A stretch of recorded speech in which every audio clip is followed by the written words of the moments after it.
Important hearing that we're having examining the preservation of State Department federal records. As we know now, Hillary Clinton as Secretary of State for nearly 4 years, or roughly 4 years, helped create one of what is reported to be one of the biggest security breaches in the history of the State Department. It is an absolute mess. We have witnesses here that are vital to our understanding of the problem, how we got into this mess, and how we are potentially going to clean it up.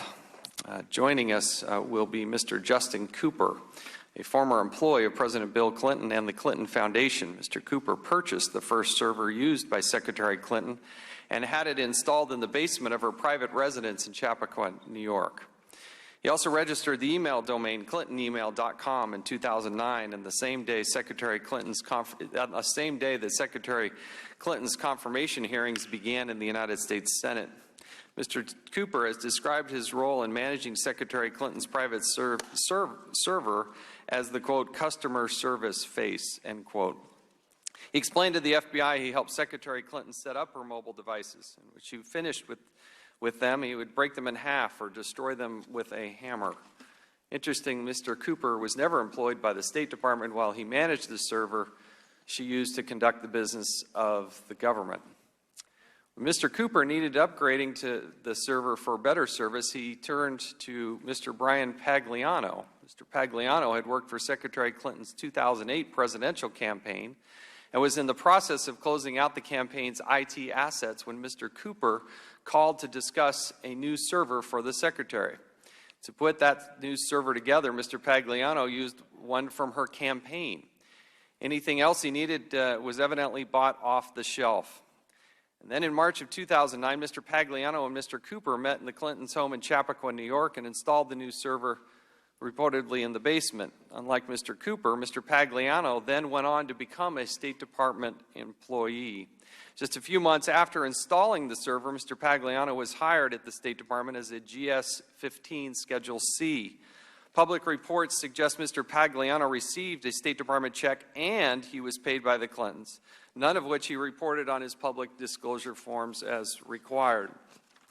A recent Office of Inspector General report, Mr. Pagliano's supervisors at the State Department, quote, questioned whether he could support a private client during work hours given his capacity as a full-time government employee, end quote. Mr. Pagliano left the State Department in February of 2013, just as Secretary Clinton left.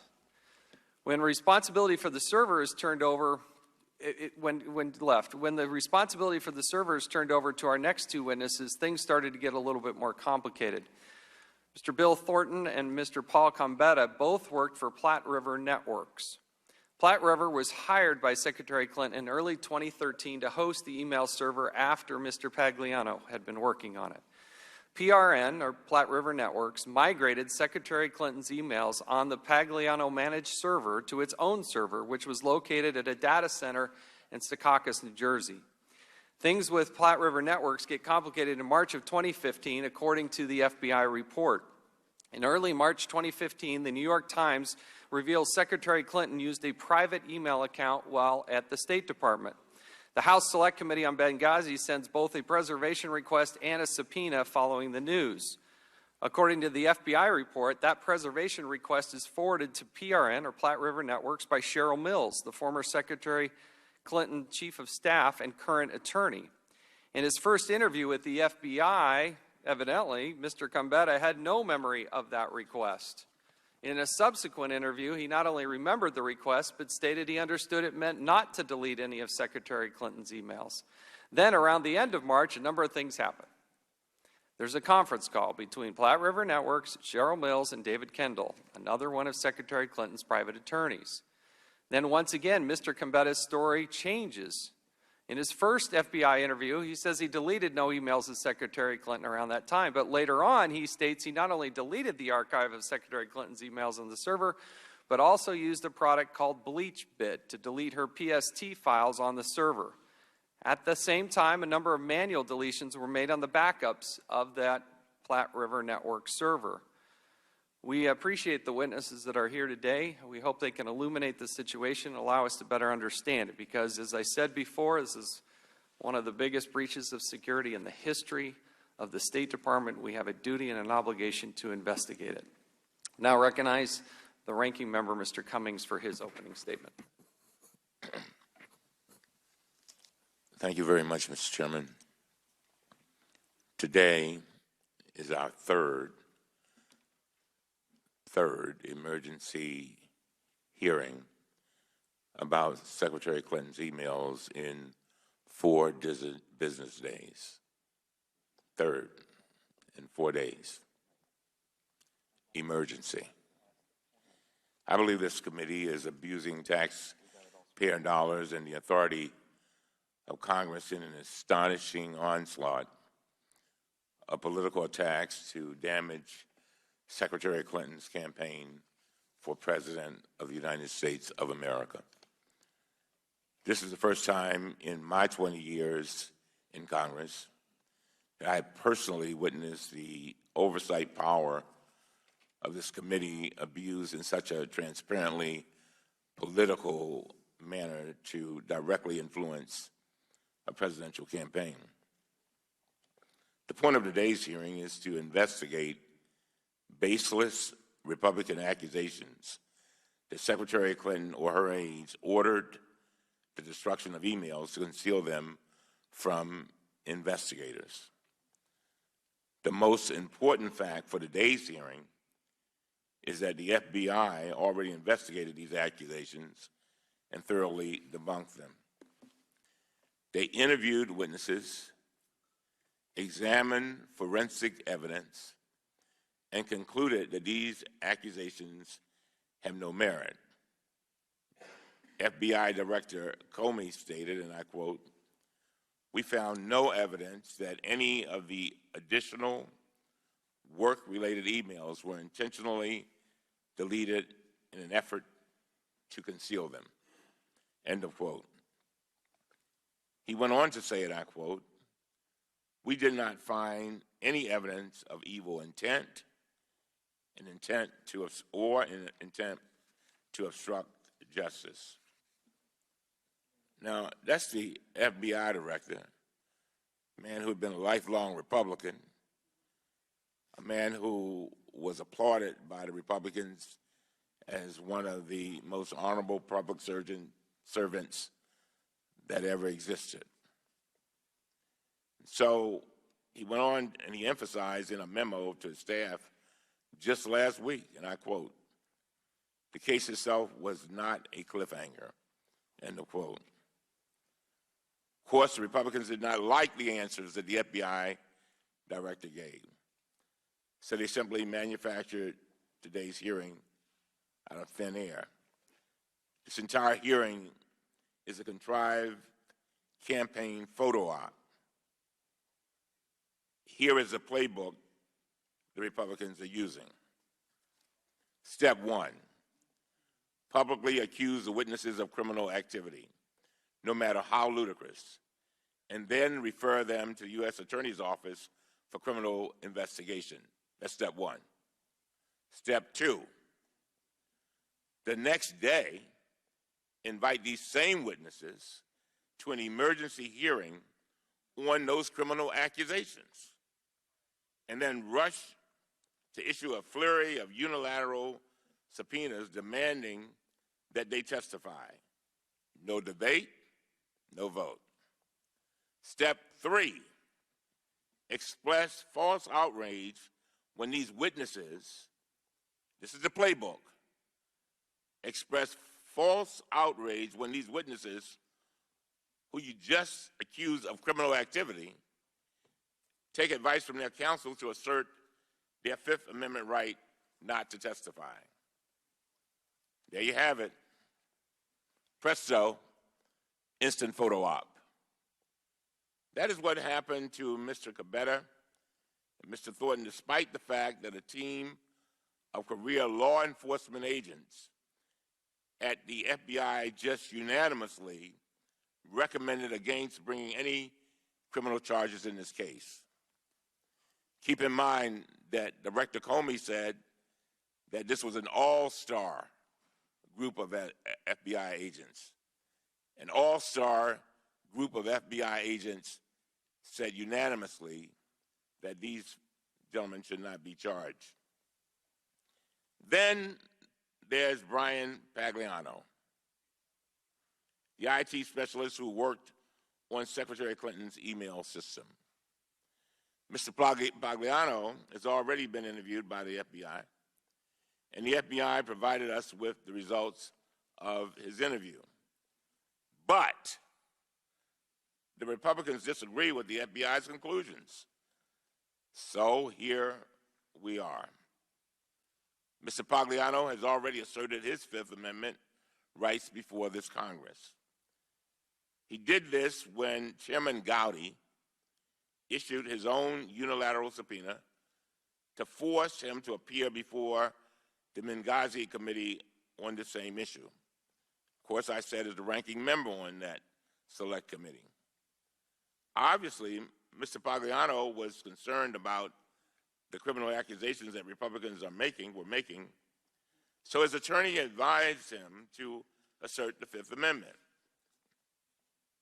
There's no legitimate reason for Republicans to force Mr. Pagliano to appear yet again before Congress just to assert his Fifth Amendment rights one more time. How many times will Republicans do this? Will they force him to take the Fifth in front of the Science Committee next?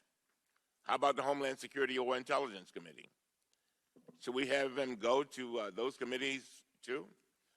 This is an absolute abuse of authority. Now, Chairman Gowdy and I disagree about many things, but I give him full credit for one thing that he did. At least when he subpoenaed Mr. Pagliano, he did it in a private session. He did not force Mr. Pagliano to assert the Fifth in public just to humiliate him, and I respect Mr. Gowdy for that. Let me say this as plainly as I can. If this committee's goal were just to get Mr. Pagliano or other witnesses on the record asserting their Fifth Amendment rights, we could do that easily in a private session, just like Mr. Gowdy did with Mr. Pagliano a year ago. There's no legitimate reason to force Mr. Pagliano or the other witnesses who were subpoenaed for this hearing to assert the Fifth in open session. There's only an illegitimate reason to get a photo op that Republicans think could harm Secretary Clinton's presidential campaign. Finally, some may argue that Mr. Pagliano or Mr. Combetta should testify before us because they received limited use of immunity for their statements to the FBI. But no lawyers worth their salt are going to let their clients testify before a congressional committee whose chairman just sent another referral for criminal prosecution, no matter how frivolous the accusations are. They're just not going to do it. Pursuing these kinds of blatantly political attacks undermines the integrity of our committee, the congressional process, and the constitutional rights that are supposed to protect our citizens against unsubstantiated accusations just like these. So with that, Mr. Chairman, I yield back, and I thank you. We'll hold the record open for 5 legislative days for any members who'd like to submit a written statement. I'd also ask unanimous consent to allow Lamar Smith, as the chairman of Science, Space, and Technology Committee, to join our committee and would be happy to also entertain a request for a UC from the Democratic side if they would like to join us as well. Without objection, so ordered to allow Mr. Smith to join us today. We now like to recognize our witnesses. Do note the absence of Mr. Pagliano. Let me address that. Let the record reflect that Mr. Pagliano is not present at the witness table. The committee invited Mr. Pagliano to testify at the hearing in a letter dated September 7, 2016. Mr. Pagliano informed the committee through his attorneys that he might assert his Fifth Amendment privilege. and I authorized the subpoena for Mr. Pagliano's testimony. On September 8, 2016, the committee transmitted a subpoena to Mr. Pagliano's attorney, and the subpoena required his presence here today. Mr. Pagliano is uniquely qualified to provide testimony that will help the committee better understand Secretary Clinton's use of a private email server during her tenure as Secretary at the State Department, among other things. The committee invited him to appear with the expectation that his testimony will advance the committee's investigation, which seeks further information about the setup and management of Secretary Clinton's account and other technical aspects of the account. I take my responsibility as the committee chairman seriously, especially the decision to issue a subpoena. It's a serious matter, and Mr. Pagliano has chosen to evade a subpoena duly issued by the committee of the United States House of Representatives. I will consult with counsel and my colleagues on the committee to consider a full range of options available to address Mr. Pagliano's failure to appear. He is vital to hear from us because it's our understanding that while Mr. Pagliano worked in the IT department at the State Department for nearly 4 years, virtually every single email that Mr. Pagliano had has suddenly disappeared. There's something like less than 20 emails. This is a guy who worked in the IT department at the State Department. Hashtag things that make you go, Really? All of his emails have suddenly disappeared. Mr. Pagliano is also important because he was receiving a paycheck from the Clintons, but failed to disclose that on his financial forms. We'd like to give him an opportunity to answer that question. We also believe that he entered into an immunity agreement. You'd think somebody would sing like a songbird if you got immunity from the FBI. What are you afraid of? We wanted to hear from him. That's why we issued a subpoena. There are a number of things that we'd like to ask him, and he should be here. When you are served a subpoena for the United States Congress, it is not optional. That is not an optional activity, and he's not here today. Chairman. Mr. Cummings. Thank you very much, Chairman. Last night, let's make sure that we have a complete picture here.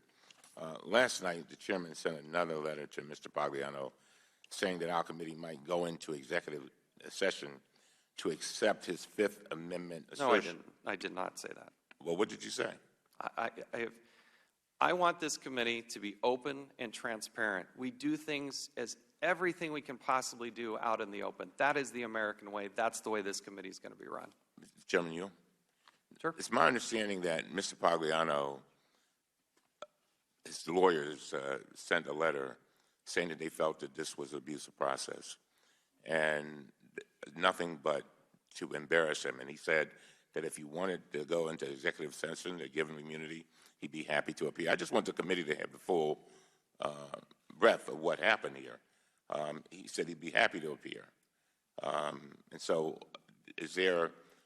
So I take it that the consultation that you're going to do is going to go into whether or not we're going to give an immunity, whether we're going to have an executive session, and when might we expect that decision? Well, he made the decision not to be here, and there are consequences for that. Okay, this is, again, the integrity of the House of Representatives. This is not an optional activity. You don't just get to say, hey, well, you know, I decided not to do that. So we'll look at the full range of options.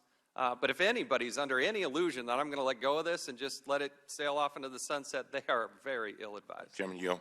Yes. I'm looking at your letter dated September 12, 2016 to Mark J. McDougall. And you say here in this letter, said, and I quote, the committee requires Mr. Pagliano's appearance because, among other reasons, the possibility that he will waive or choose not to assert the privilege as to some or all questions, the possibility that the committee will agree to hear his testimony in executive session, and the possibility that the committee will immunize his testimony pursuant to 18 U.S.C. Section 6005. That's what I was inquiring about, Chairman. And that's your letter. To clarify, yeah. It requires his presence to have those types of discussions. So when he doesn't show up, that option is off the table. You have to be here to have that discussion. Mr. Chairman, just a point of parliamentary inquiry. You said that it is not an option for the witness who's refused to testify. He was duly presented and served with a subpoena from this committee. Is that correct? Yes. And one of the options would be possible contempt of Congress among the options that we have available. And at what point would that be appropriate to consider the options in a future hearing or a request to the chair? We will consider all options. I would like to continue on with this hearing, given the three witnesses that are here, and they are here, and rather than unduly delay the rest of this hearing, dealing with Mr. Pagliano, we'll complete this hearing and then look at the options from there. Thank you, Mr. Chairman. We're going just one thing, Mr. Chairman. Are we going to do that after the hearing? What you just said you were going to do? We're going to consider the options, given that Mr. Pagliano is non-attendance after he was issued a subpoena. We will deal with that after the conclusion. And one of those things that we might consider is going into executive session, since Mr. Pagliano said he would be happy to come in executive session. Would that be one of the things? I will entertain all of the potential requests, but I'm telling you, I have no intention of going into executive session when he thumbs his nose at the United States Congress, wastes this committee's time, U.S. Marshals having to serve subpoenas, and for him not to show. That is just not acceptable. Mr. Chairman, on a point of order. Yes. I just want to understand this as well as I can. Did the chairman issue a criminal referral on Mr. Pagliano? When we heard that the FBI had not looked at anything that Secretary Clinton had testified under oath before Congress, we did give a referral. Okay. When we learned more information. And that's outstanding, right? I mean, we don't know. We don't know. Well, you issued it. We issued it, but we don't know. Here's my point. Here's my point. You issued a criminal referral for an individual, and then you asked him to come in here and testify before Congress. Let me clarify. That would require him to surrender his Fifth Amendment rights if you're referring him and putting him under threat of criminal prosecution and then asking him to come in here. That's not fair, and the immunity doesn't cover him because your referral for criminal prosecution came after the fact and beyond the limited purpose for which he was granted immunity, sir. There was no criminal referral on Mr. Pagliano. Did we refer the comments and the issues that Mr. Comey, as the director of the FBI, brought up? Absolutely, we did. Right, which he said he required of that. He required us to send that. But it puts him at risk.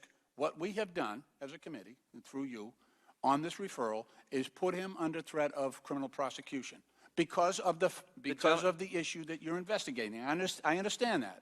I understand that. But it puts him in jeopardy coming before this committee while that criminal referral is in existence. And I'm just saying, he's an American citizen. I know the Constitution gets in the way of this committee sometimes, lately. The gentleman will suspend. The gentleman will suspend.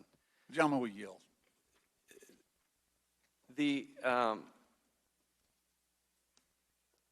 To clarify, the referral was to look at Secretary Clinton's testimony before Congress. Okay? That was the referral. Mr. Pagliano, his attendance is required here. There was interaction with Mr. Pagliano with another committee, but that's another committee. You have to bring that up with the other committee.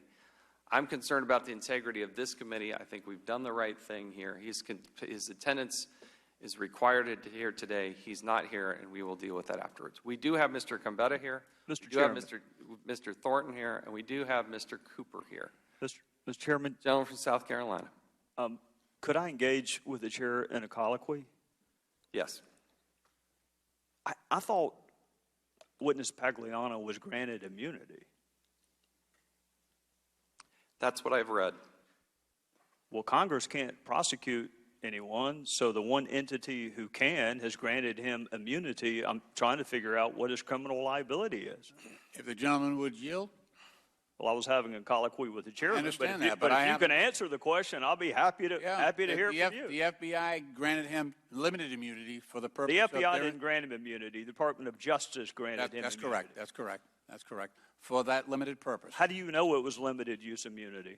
I haven't seen the immunity agreement. Let me also inject here. No, I have great respect for Mr. Lynch. I have asked what His, kind of a... his attorney, Mr. Pagliano's attorney, says in his letter that Hold on, he was given limited immunity for that purpose.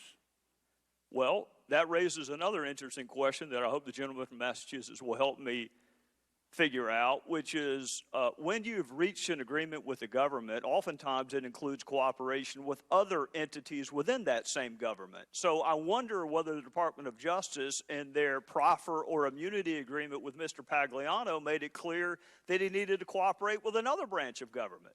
We can't prosecute anyone. Only the Department of Justice can, and they've made it, frankly, crystal clear they're not prosecuting anyone in this fact pattern. So where's the criminal liability? The gentleman has constitutional rights under the Fifth Amendment. Whether they are violated by the FBI or violated here in Congress, Well, they're still violated. But as the gentleman from Massachusetts knows, the Fifth The witness, Amendment... he cannot be Fifth required Amendment- to be a witness against himself. right, but the Fifth Amendment doesn't protect you from non-incriminating answers. Well, we've got a criminal referral here. Not on That's- him. He can say sure it his is. name. Sure it is. He can say where he worked. Sure it is. Every answer It was doesn't issued incriminate The gentleman from Massachusetts will suspend. The gentleman from South Carolina, it's his time. I was just inquiring of the chair. I thought there was an immunity agreement in place between the Department of Justice and this witness. So if he's been immunized and you can't prosecute anyone for anything, where is the criminal liability to him coming and answering questions? Which further assumes that every question you ask is going to expose him to criminal liability. There is no Fifth Amendment privilege against answering non-incriminating questions. Will the gentleman yield? Sure. But he can incriminate himself because we've issued, a criminal referral here. He's got immunity. Because of he doesn't have immunity. He doesn't have immunity. He doesn't have immunity. You haven't seen the I'll immunity enter this. agreement. Look at it. If you want to read it yourself, it's from the gentleman's attorney. He says he's got Well, limited no, I'm immunity. going to need a more reliable source than a criminal defense attorney. I want to read the agreement itself. I want to read the agreement between the Department of Justice and this witness, and whether or not that agreement requires this witness to cooperate with other entities of government. That is commonplace. For them to say you can tell us the truth but you can't tell Congress makes no sense.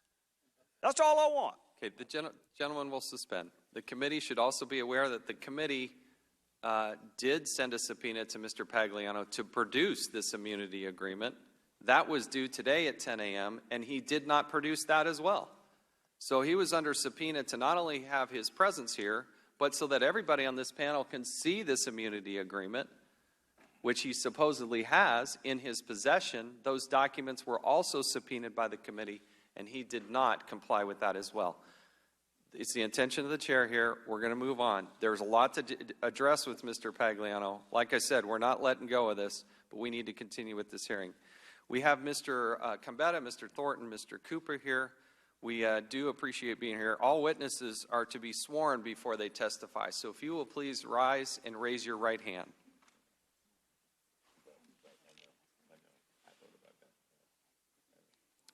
Do you solemnly swear or affirm that the testimony you're about to give will be the truth, the whole truth, and nothing but the truth? Thank you. You may be seated. Let the record reflect that all witnesses answered in the affirmative.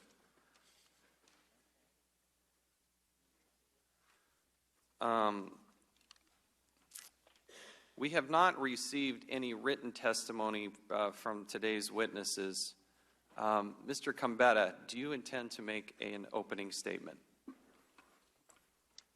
On advice of counsel, I respectfully decline to answer and assert my Fifth Amendment privilege. Mr. Thornton, do you intend to make an opening statement? On the advice of counsel, I respectfully decline to answer and assert my Fifth Amendment constitutional privilege. Mr. Cooper, do you intend to make an opening statement? I have no opening statement. Okay. Please, if you all can move the microphone a little tighter, a little closer, it's just hard to hear. Mr. Combetta, we've sent a subpoena to you for your we had read that there was an immunity agreement. Mr. Combetta, did you produce your immunity agreement this morning as required under the subpoena? On advice of counsel, I respectfully decline to answer and assert my Fifth Amendment privilege. Mr. Combetta, a couple of questions. Senator Johnson last year released a portion of an August 19, 2015 internal communication between two Platte River Networks employees. Here's how it read, quote, "Wondering how we can sneak an email in now after the fact, asking them," meaning them we read to be the Clinton Executive Services Corporation, "when they told us to cut the backups and have them confirm it for our records, starting to think this whole thing is really covering up some shady," and there's an expletive there. "I just think if we have it in writing that they told us to cut the backups, then we can go public with our statement saying we've had the backup since day one. Then we were told to trim to 30 days. It would make us look a whole lot better." As I understand it, you were one of the two employees assigned to PRN in the Clinton account. Did you send or receive this email? On advice of counsel, I respectfully decline to answer and assert my Fifth Amendment privilege. Mr. Combetta, 2 days after that last email, you wrote on August 21st, 2015 to an employee of a third-party backup firm called Datto. This is what it said, quote, "We are trying to tighten down every possible security angle on this customer. It occurs to us that anyone at PRN with access to the data partner portal, i.e. everyone here, could potentially access this device via remote web feature. Can we set up either two-factor authentication or move this device to a separate partner account or some other method to allow only who we permit on our end to access this device via the internet?" End quote. If I understand the email correctly, every single employee at PRN could have accessed some of the most highly classified national security information that has ever been breached at the State Department. Can you prove that no other individuals accessed this data or even passed it on to someone else? On advice of counsel, I respectfully refuse to answer and assert my Fifth Amendment privilege. Well, one last one here. Mr. Combetta, you're an IT guy who's paid by the Clintons. Generally, IT guys don't erase their clients' emails unless they're told to do so. So who told you to delete the emails? On advice of counsel, I respectfully decline to answer and assert my Fifth Amendment privilege. Mr. Cummings, do you have any questions? Yeah. Do you all plan to continue to assert your, Mr. Combetta, Ms. Thornton, do you plan to continue to assert your Fifth Amendment rights? Is that your plan? Is that your plan? On advice of counsel, I respectfully refuse to answer and assert my Fifth Amendment privilege. And you, Ms. Thornton? On advice of counsel, I respectfully decline to answer and assert my Fifth Amendment. I'm not going to have any other questions since it's clear that you're taking the fifth on it. And I can understand why you're doing what you're doing.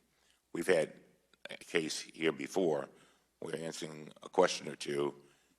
We then ended up in all kinds of litigation as to whether or not you had waived your Fifth Amendment privileges, and so I have nothing further. And I do know that DC Ethics, DC Ethics opinion that addresses the abuse of witnesses trying to take their Fifth Amendment privileges, and as a lawyer, I'm not going to be a part of that process. Mr. Combetta, given that you have indicated that you do not intend to answer any questions out of respect for your constitutional rights, we will now excuse you from the table. Okay?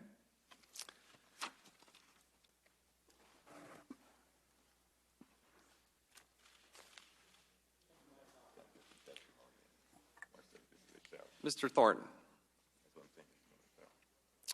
Yesterday, Chairman Lamar Smith of the House Science, Space, and Technology Committee released an August 13th, 2015 letter from Datto to PRN's attorney, which said this, and I quote, "We have been following the news reports concerning various investigations related to Secretary Clinton's emails, including Platte River's provision of IT-related services to her.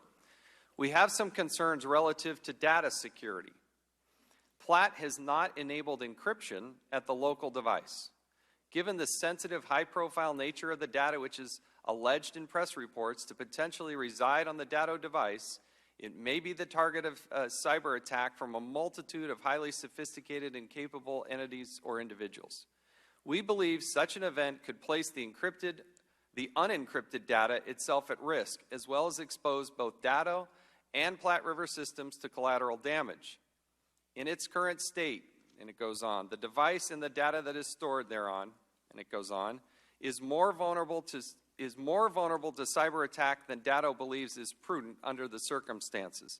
Mr. Thornton, given the vulnerabilities identified by Datto, are you aware of any hacks of PRN's systems? On the advice of counsel, I respectfully decline to answer and assert my Fifth Amendment constitutional privilege. I'd like to just ask you one other question that I can't imagine has any implications on any criminal culpability or anything else to the, just a simple question, yes or no, and if you'll answer this one, we'll cut you loose here. Were you interviewed by the FBI? On the advice of counsel, I respectfully decline to answer and assert my Fifth Amendment constitutional privilege. You can't answer the question about whether or not you were interviewed by the FBI? On the advice of counsel, I respectfully decline. Mr. Cummings.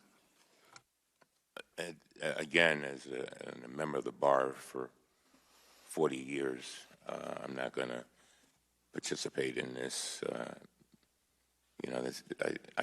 I just think that when we bring witnesses here and we berate them, when we could do it in executive session or whatever, I think it would be unethical for me to do that. So I have nothing. Given that the witness has indicated he does not intend to answer any questions out of respect for his constitutional rights, we will now excuse Mr. Thornton from the table. We will recess for 2 minutes while the clerk is able to reset the table. Committee stands in recess.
Committee will come to order.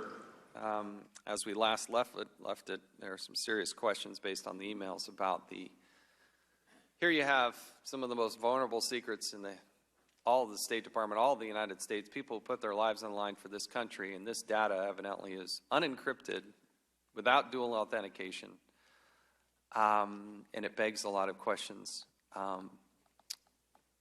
Mr. Cooper, You told the FBI evidently that you helped to set up Hillary Clinton's, Secretary Clinton's New York and D.C. residences with an iMac, correct?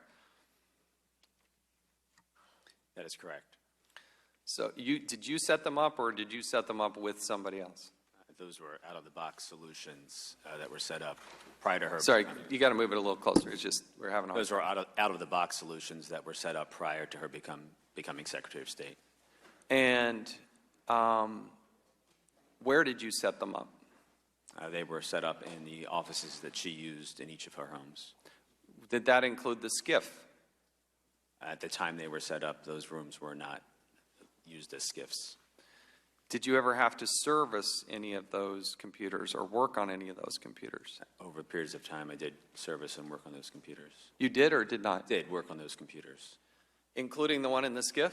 I don't recall any specific time that I worked on it once they were in the SCIFs. So, well, how many did you set up at her home? There was a computer in her office in each of her homes.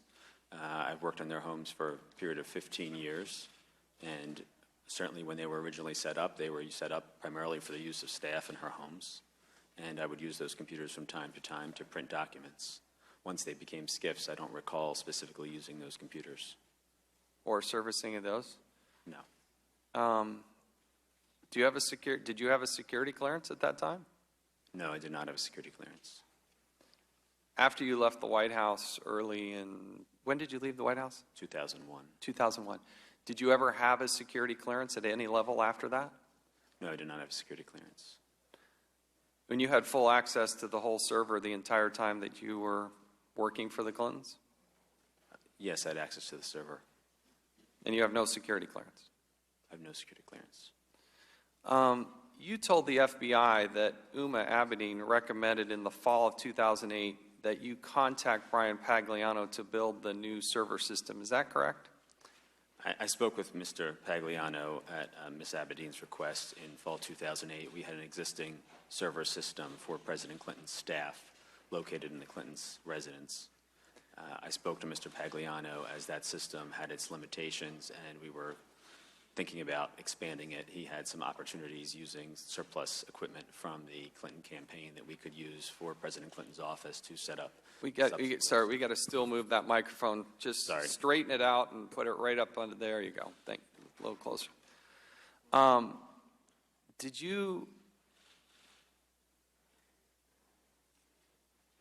What conversations did you have with Uma Abedin about the setting up of the server? I don't recall any specific conversations with her about the setting up of the server. What about setting up emails? At some point, I had a conversation with her about setting up an email for Secretary Clinton on the servers. What about setting up an email for Uma Abedin on it, sir? As well, I had a conversation about setting up an email address for Uma Abedin. And did you set up an email for Uma Abedin? Yes. And did she use that email? As far as I know, yes. What other staff used the Clinton email? The other staff were all staff members of President Clinton's office. So, not on the Clinton email domain. On the ClintonEmail.com, to be specific. There are no other staff that I recall using that. Who had an email address at ClintonEmail.com? The additional person that had an email address there was Chelsea Clinton. So, did you have one? No. So you, Uma Abedin, and Secretary Clinton had email addresses there? I did not have an email address on Clinton. Hillary Clinton, Uma Abedin, and Chelsea Clinton each had addresses at that address. Correct.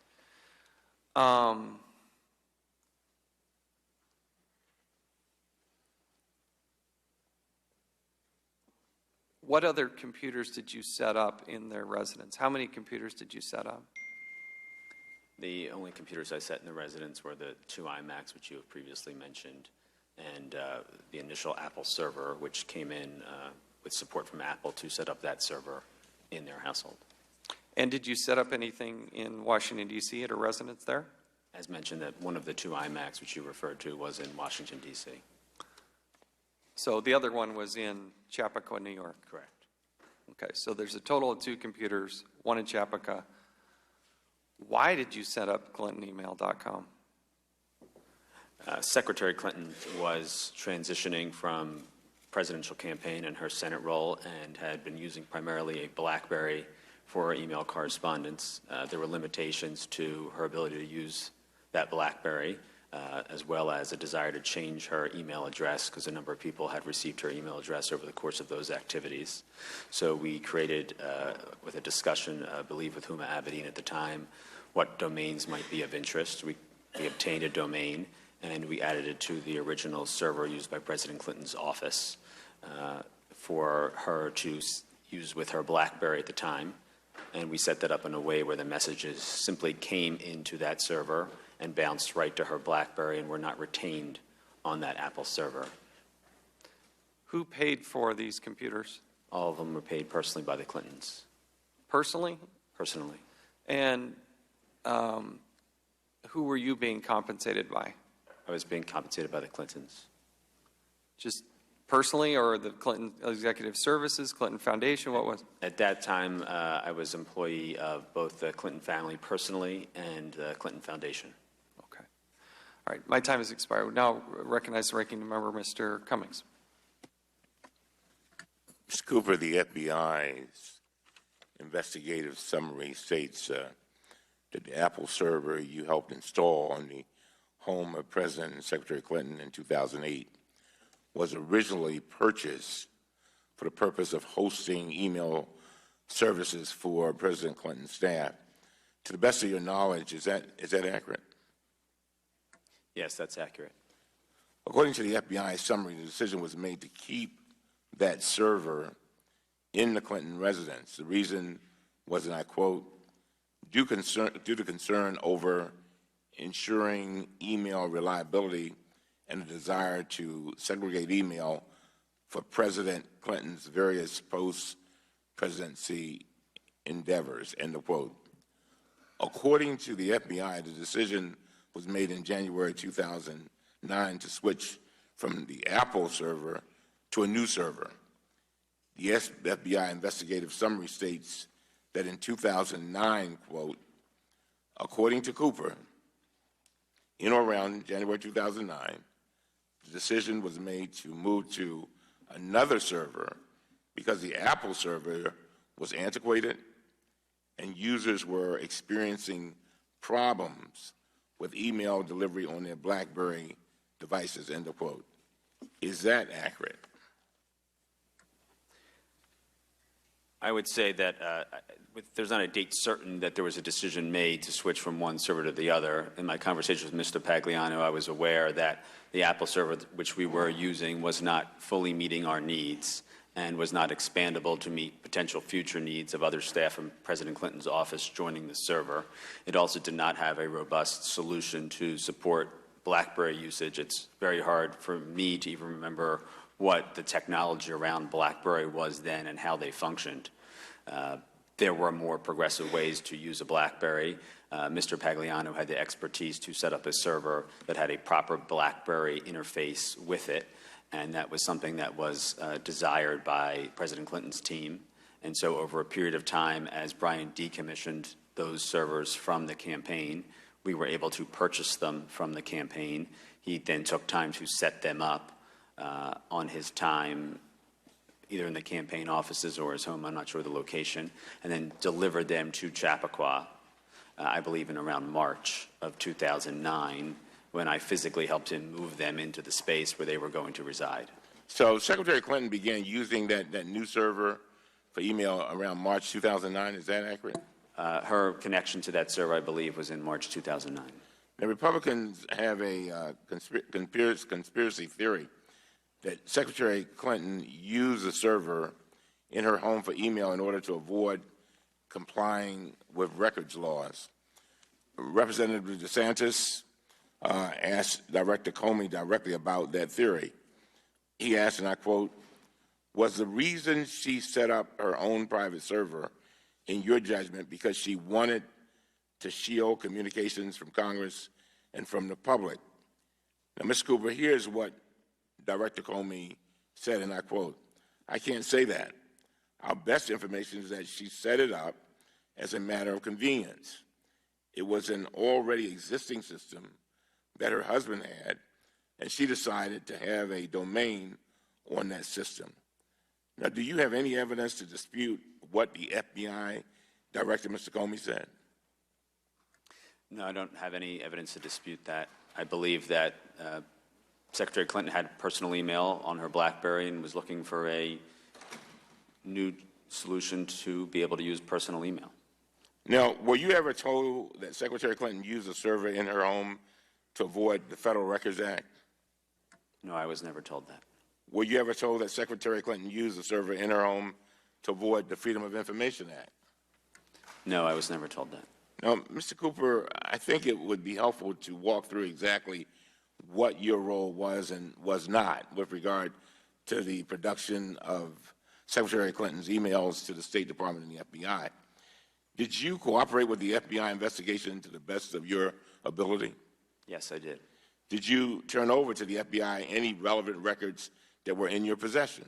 Yes, I turned over records to the FBI.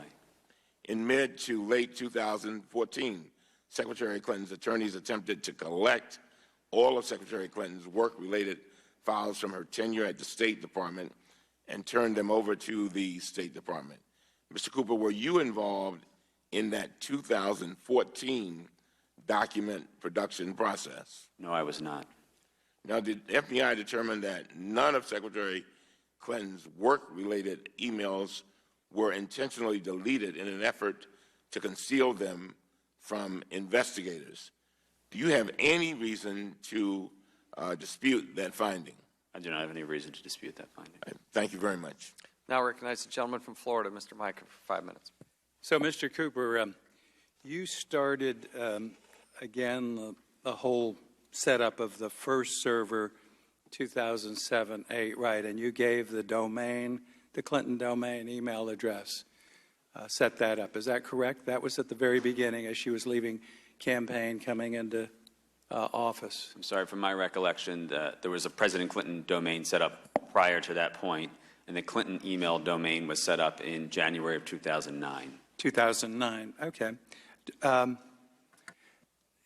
At some point when she left, I guess the private capacity came into the public, I have some information that at least 2 of her old mobile devices were destroyed, and you took part of that.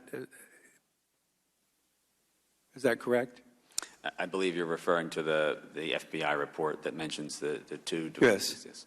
I can't. When did you take part in destroying some of her old mobile devices?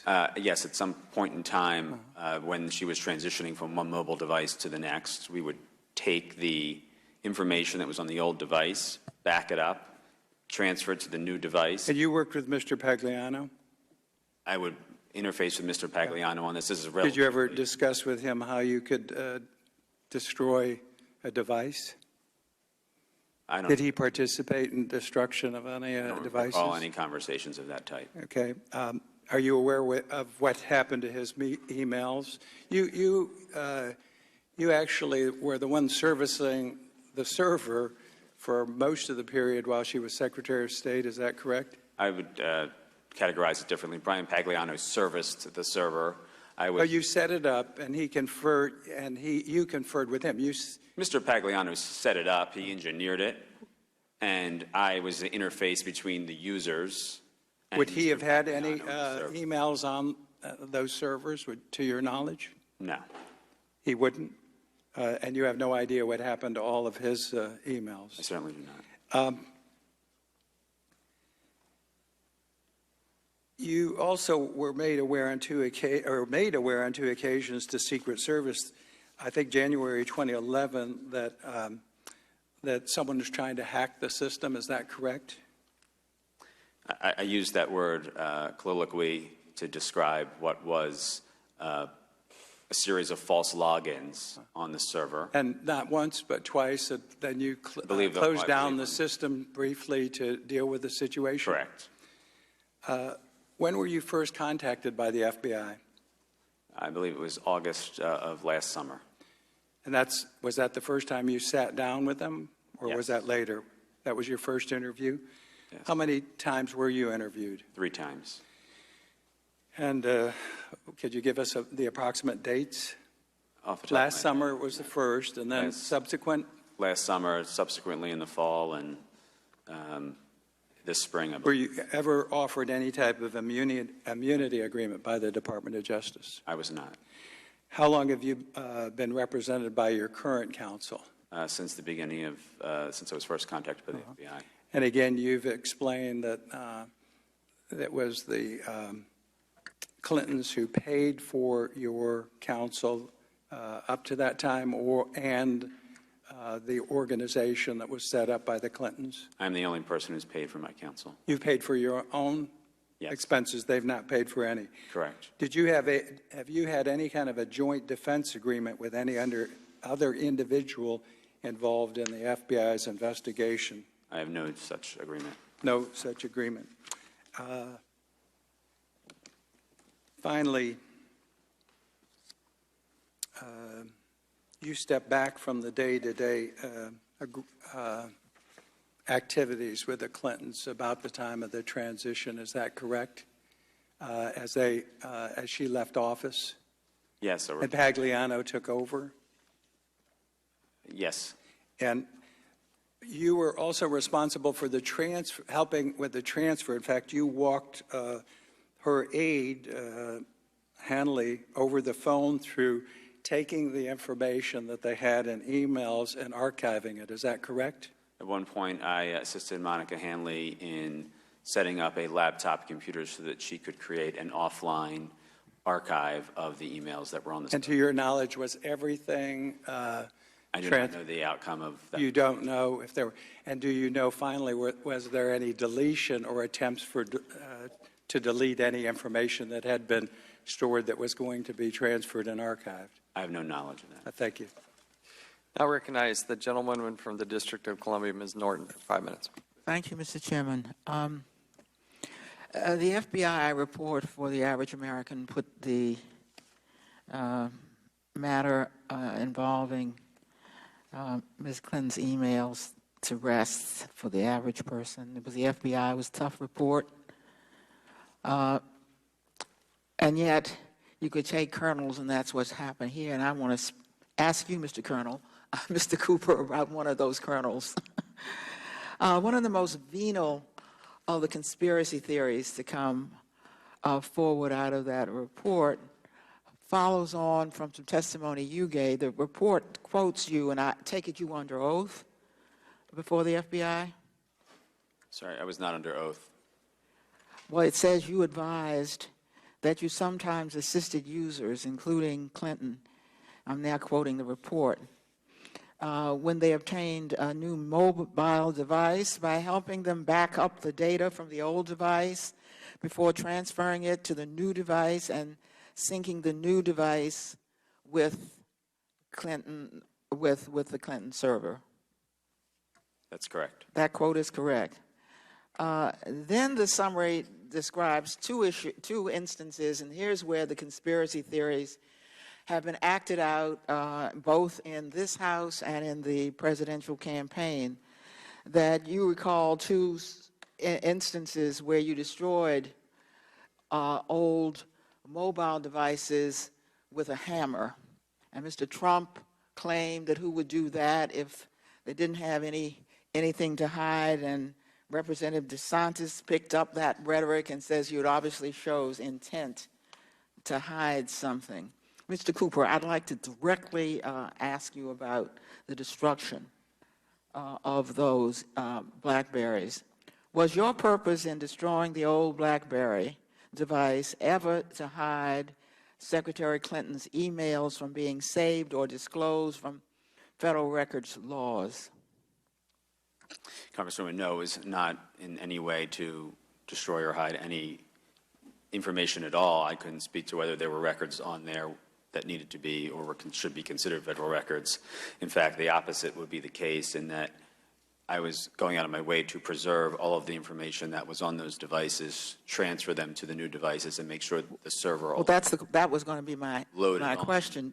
Before you destroyed them, from one BlackBerry to another, did you transition the very same emails from the old BlackBerry to the new one? It's a combination of the backup procedure and the procedure of activating the new device. All of the information from the previous device would have ended up on the new device before we went and deleted using the BlackBerry tools to wipe the old device. So that would mean, would it not, or did it mean that you copied the content, total content It means that of the Secretary's device, saved it, and loaded it onto a new device, so you had the exact same thing onto the new device? that is correct. During the course of the FBI's investigation, did you realize that you still had retained the extra copy of the content of those old BlackBerry devices on your own machine? And did you provide that information to the FBI?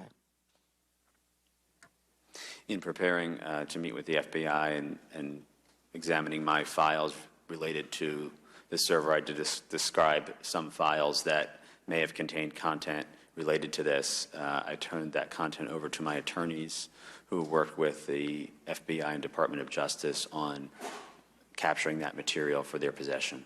So I take it that that was to make the case that you did not intend to destroy the BlackBerries to hide anything. That is correct. And now the FBI has the information that was on every single BlackBerry, including that last BlackBerry. Certainly, they have the information for the ones that I had backup files on. And in any case, it's from one BlackBerry to another BlackBerry with nothing lost in between. Correct. Thank you very much, Mr. Chairman. Now I recognize the gentleman from Tennessee, Mr. Duncan, for 5 minutes. Thank you very much, Mr. Chairman. Mr. Cooper, do you have an IT background, or do you consider yourself to be an expert in the IT field? No, I do not consider myself to be an expert.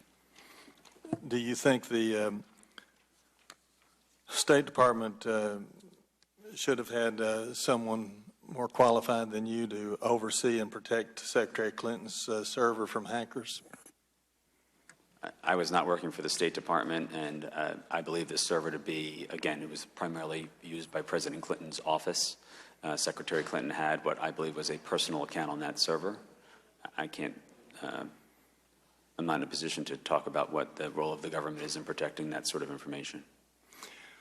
On Sunday, January 9th, 2011, at 2:57 a.m., 2:57 in the morning, you sent an email to Secretary Clinton's top aide, Huma Abedin, explaining that you had to shut down Secretary Clinton's server due to someone trying to hack it. How many times did you personally have to shut down the server to prevent it from being hacked? Again, it's the server that contained both Secretary Clinton's and also President Clinton's office on there. This was a series of failed logon attempts, which were brought to my attention by alert we had on the system. One of the ways to stop that in the early operations of the server was to shut down the server for a period of time so that the attacks would cease. We would then, over time, develop more sophisticated ways, which the direction of Mr. Pagliano, to help to filter those sorts of failed login attempts. Do you know whether powering down a server is the typical way in the IT community to protect against hacks? I can't speak to that. Do you know what a brute force attack is? Yes, a brute force attack, from my understanding, is a series of high-frequency failed login or attempted logins using a variety of usernames and passwords. How many brute force attacks did you observe in the Clintons on the Clinton server? I can't say with any specificity how many had happened. They happened with some limited frequency over the period of, I'd say, the last 2.5 years while she was in office, but we had developed systems to tamper these down. They occurred with frequency? Some frequency. All right. I yield my remaining time back to the chairman. Mr. Cooper, how many people had access to this server? In terms of as administrators? I want the whole universe, administrators, users, the whole bit, the There- whole gambit. There were two people who had some administrative rights, myself and Mr. Pagliano. I can't, off the top of my head, tell you exactly how many users there were over the lifetime of the server, but it was less than 20 people. Was there remote access login available? The only remote access login to the server was for myself and Mr. Pagliano. Was it encrypted? I can't speak to that. I can't recall. So you're running it. You don't even know if it's encrypted? Mr. Pagliano was running it. I was using it. Did it have dual authentication? I don't recall dual authentication. So there's no dual authentication. We're not sure it has encryption. It does have remote access. You have some 20-odd people that can do it. It's intermingled with the Clinton Foundation. Clinton Executive Services, was it also have access to that? I can't say it's intermingled with the Clinton Foundation, Clinton Executive Services. You're being paid by them, right?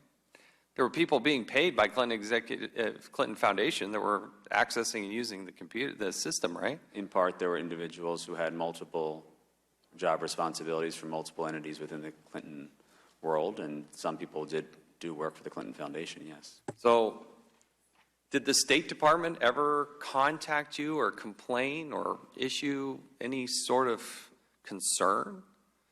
No, I do not have any concern or Mr. Chairman, I have one more question. Yes, Mr. Duncan. Mr. Cooper, I understand that in order to make Secretary Clinton's private insecure email server connect with the State Department's much more secure server, the State Department had to lower its own security settings, at least temporarily, to match Secretary Clinton's more insecure security server. Do you know about that? The fact that she had this insecure server? that is not something I specifically know about it. I've read accounts of that in the media, but I have no direct knowledge of that. All right. Thank you very much. Thank you. We'll now recognize the gentleman from Massachusetts, Mr. Lynch. Thank you, Mr. Chairman. Thank you, Mr. Cooper, for being here and your willingness to testify. Appreciate that. Mr. Cooper, the FBI conducted a year-long investigation that concluded that, and I'll use Director Comey's own statement here. He said, "We did not find clear evidence that Secretary Clinton or her colleagues intended to violate laws governing the handling of classified information." And he went on to say that, "I do not see evidence that is sufficient to establish that Secretary Clinton or those with whom she corresponded both talked about classified information on email or knew when they did it that they were doing something that was against the law." Now, I know you're not a computer expert, and that's probably more appropriate line of questioning for Mr. Pagliano, but in its year-long investigation, the FBI did have a number of technical computer experts on their team, and they took about a year. And I want to, again, recite their conclusion. And this is Director Comey, again, in his testimony before this committee. He said, quote, "With respect to potential computer intrusion by hostile actors, we did not find direct evidence that Secretary Clinton's personal email domain in its various configurations since 2009 was successfully hacked." And the FBI investigation summary similarly stated, "FBI investigation and forensic analysis did not find evidence confirming that Clinton's email server systems were compromised by cyber means." Do you have any information today, Mr. Cooper, that contradicts the FBI's finding? I do not have any information that would contradict that finding. Okay. The FBI also interviewed Brian Pagliano, the IT expert on the server. The FBI's investigative summary describes in some detail what he explained, and it states, as I quote, quote, "When asked about the maintenance and security of the server system he administered, Pagliano stated there were no security breaches, but he was aware that there were many failed login attempts, which he referred to as brute force attacks," what the gentleman was referring to earlier in his line of questioning. Mr. Cooper, is that statement that I just read, that quote from Mr. Pagliano in his conversation with the FBI, is that consistent with your recollection? That is consistent with my recollection. Okay. Did you take any steps to protect the server when there were these failed brute force, so-called, login attempts? Over time, Mr. Pagliano developed a few different solutions that allowed us to manage them in a variety of ways, from blocking the IP addresses manually and ultimately automatically, as I recall. Okay. The FBI summary explains some additional steps that were described. I'm not sure if it was, I think it was Mr. Pagliano who took those steps to improve the security of the server, including establishing secure socket layer certification for encrypted login on March 29th and internet protocol filtering to block access from would-be hackers. Is that consistent with your recollection? That is consistent with my recollection. Thank you. That's all I have, Mr. Chairman. I yield back.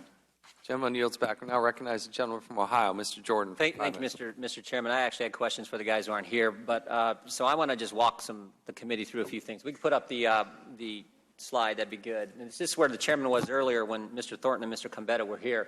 This is an email we think either from one of those guys sent it and/or received it. And I just want to read this. Look at the date first, August 2015. A lot of things happened before that date. But wondering how we can sneak an email in now after the fact, asking them when they told us to cut the backups and have them confirm it for our records. We're starting to think this whole thing is really covering up a lot of bad stuff. They wanted something in writing because they knew they were going to get thrown under the bus later on. That's what, and we know that they changed the backup structure because look at the FBI report, page 18. Cheryl Mills instructed someone, name is redacted, at Platte River Network to modify the email retention policy on Clinton's ClintonMail.com email account. She wanted to get rid of anything after 60 days. So we know they were instructed to do it. They just wanted something right. Let's just walk through some history here. From the FBI report, July 2014, at the request of Cheryl Mills, Platte River Network remotely transfers all Hillary Clinton emails to Cheryl Mills and Heather Samuelson's laptops. These laptops are later have BleachBit applied to them and stuff is deleted. What happened right before that? What happened right before July 2014? Again, go to the report.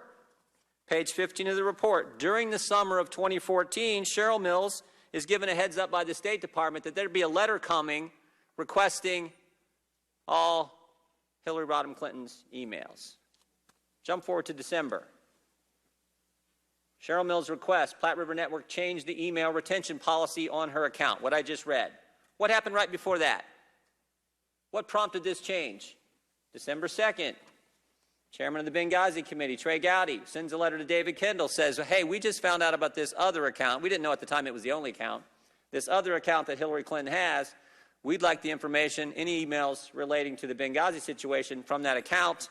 And of course, right after that, they changed the policy that Platte River Network is instructed to delete anything after 60 days.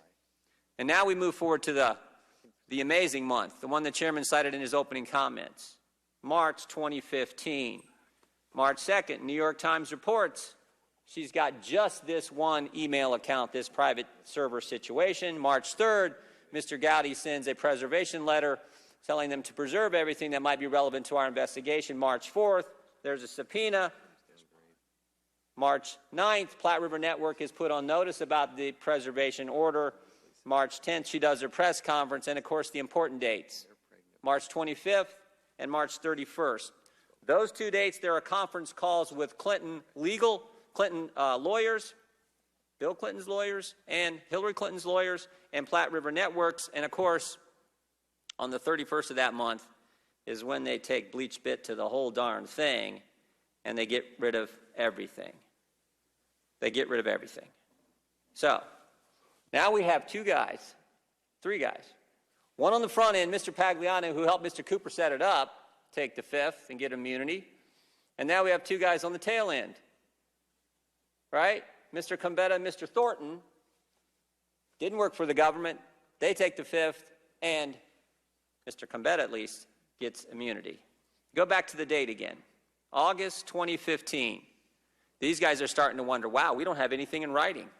We've been given all these instructions, verbally, phone calls, conference calls, all these instructions to change the backup, delete things, erase things, BleachBit things, take hammers to things, all these instructions, we don't have anything in writing, we might be in trouble. And guess what? They are. That's the story. And that's why it's appropriate, Mr. Cummings, for the chairman to invite him in here today and see if they would finally answer somebody's question. Mr. Gowdy's just right. He's exactly right. They'll talk to the people who can put them in jail, but they won't talk to Congress. They'll talk to the Justice Department. Mr. Pagliano, Mr. Combetta will talk to the Justice Department, but they won't talk to us. We can't put them in jail. We just want to get answers for the American people, and they won't talk to us. I've never seen anything like this, Mr. Chairman, where you get, as we talked about yesterday, no regular American can get away with the kind of behavior Secretary Clinton gets away with.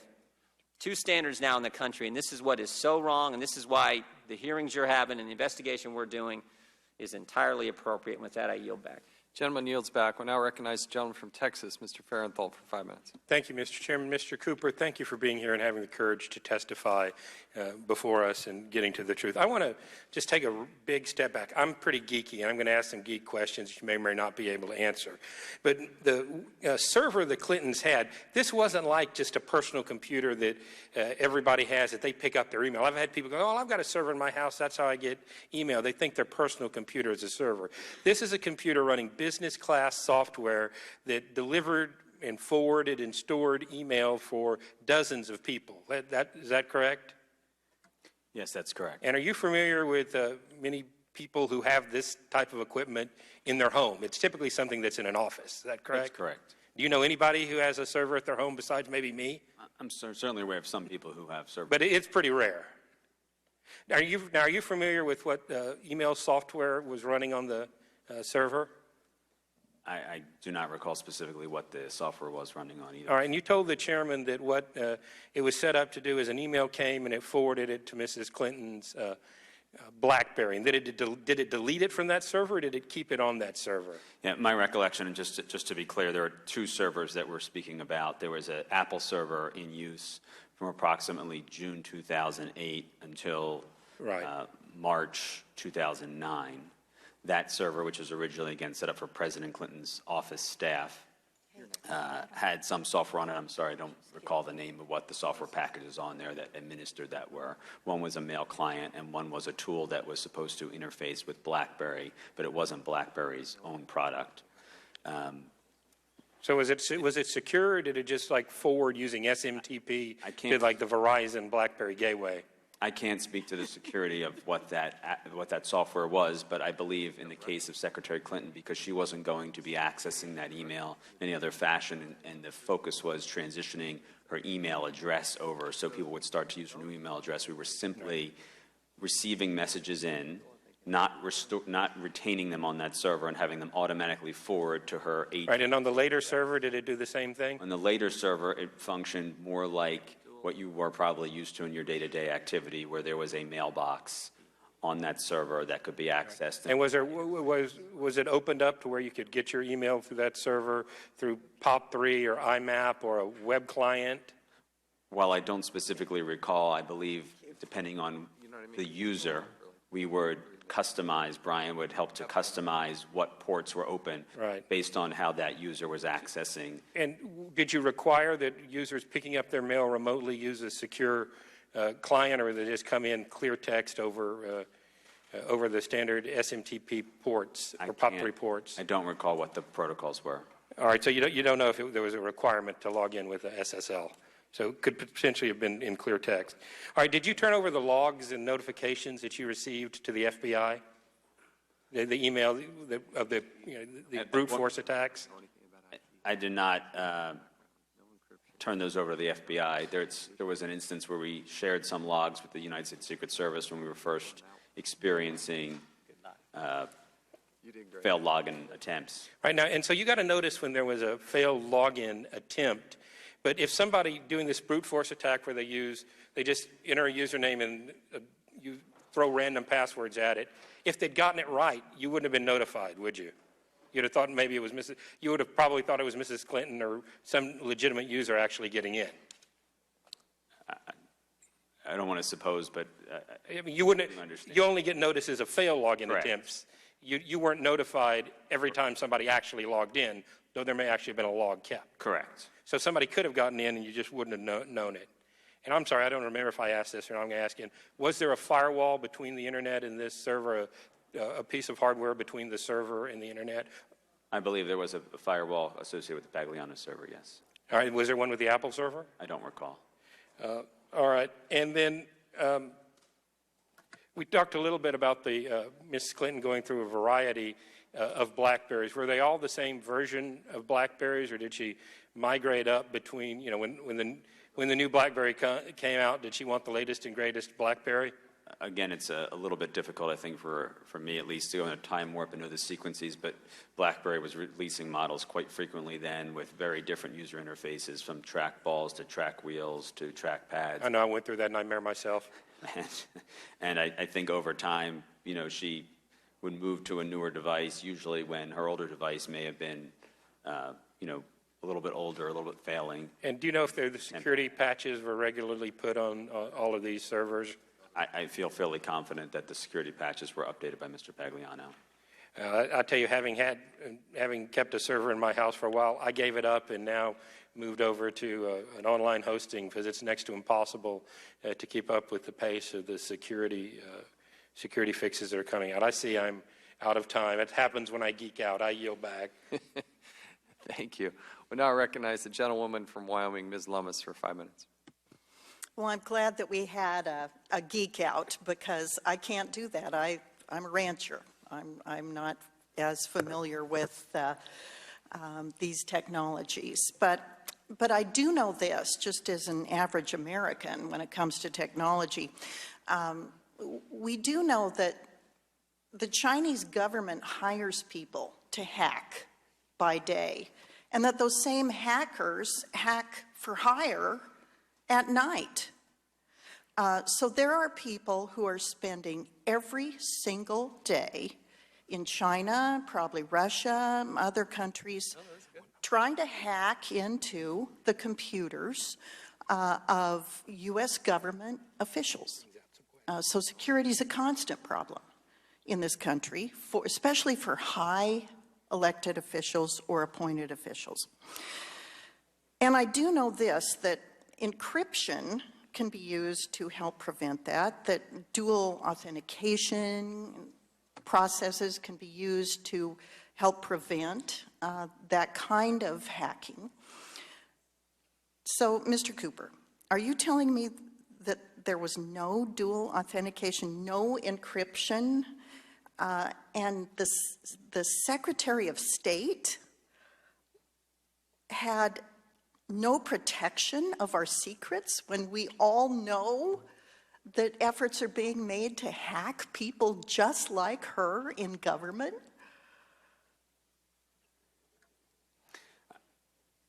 I unfortunately cannot provide you with the details of what the specific security functions were on the server.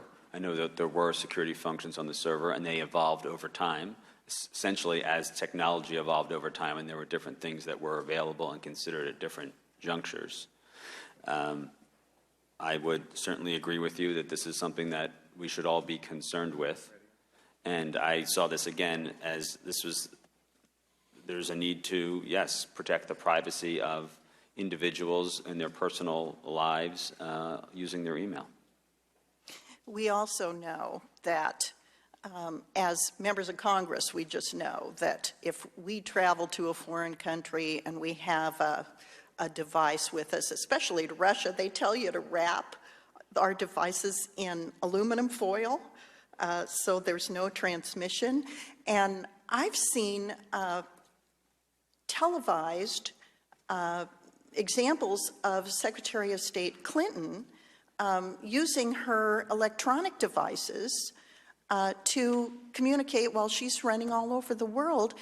And now that we know that these servers and devices were scattered around in her home and that there was some sort of management of documents in Colorado, how can people like me assure the American people that the information that was on those emails, and that some of which has been destroyed and is not available to us, is not being sifted through, even as we speak, by Chinese hackers and Russian hackers. And what security does our country have by virtue of what looks to me like some pretty lackadaisical attitudes towards sensitive data, top secret data, confidential data? First, allow me to say I'm not an expert in computer security. I understand some of the concerns you've expressed from things I've read in the newspaper, but I have no expertise in that area. Second, I had no knowledge of the content and could not verify what the content was on this equipment. And third, I also have no specific knowledge in which countries Secretary Clinton chose or did not choose to use her devices. Mr. Chairman, I yield back. And before you yield back, if you'd yield to me for a second. I yield to the chairman. So, Mr. Cooper, A, you get huge brownie points from the committee for showing up and having the guts to actually answer questions. We're very grateful for that. I'm also very grateful for your candid nature in expressing the idea that you don't have the expertise to answer those questions as thoroughly as possible. The problem I have, again, I believe you're doing the best you can, at least based on the testimony I've heard thus far. Here's the problem. It's you, Mr. Cooper, with no experience, no dual authentication, no encryption, up against the Chinese and the Russians. Who do you think is going to win that one? That's what scares the living daylights out of us, is because the cavalier nature in which this was set up in some of the nation's most sensitive and secure information. That's the concern.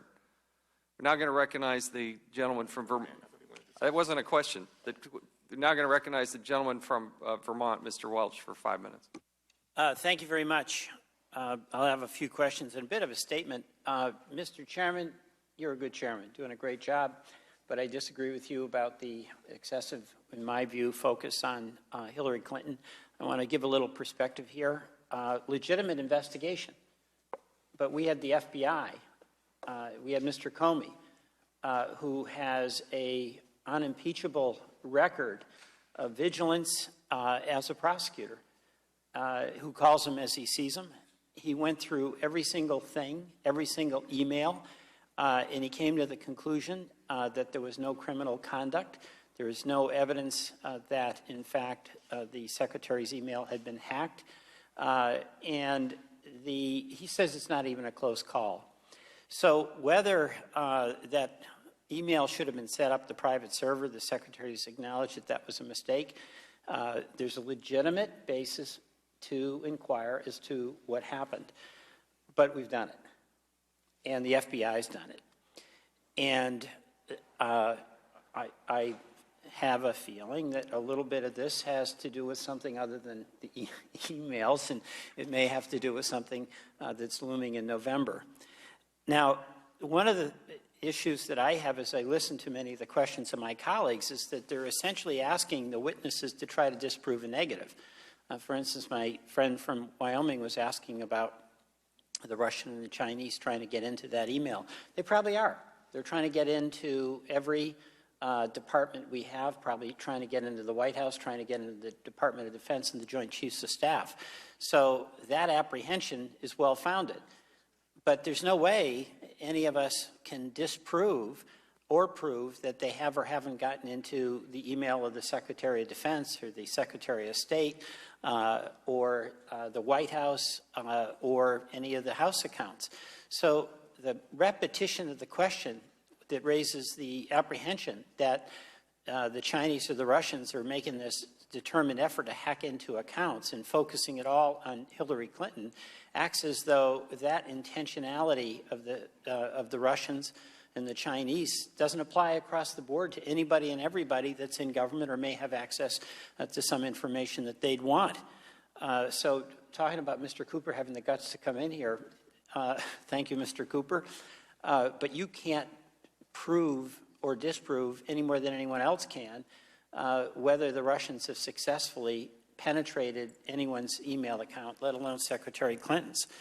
So the whole issue here is a repetition of an initial assertion that somehow, some way, not only did Secretary Clinton make a mistake by having a private server, but that the insinuation is that she actually jeopardized secrets.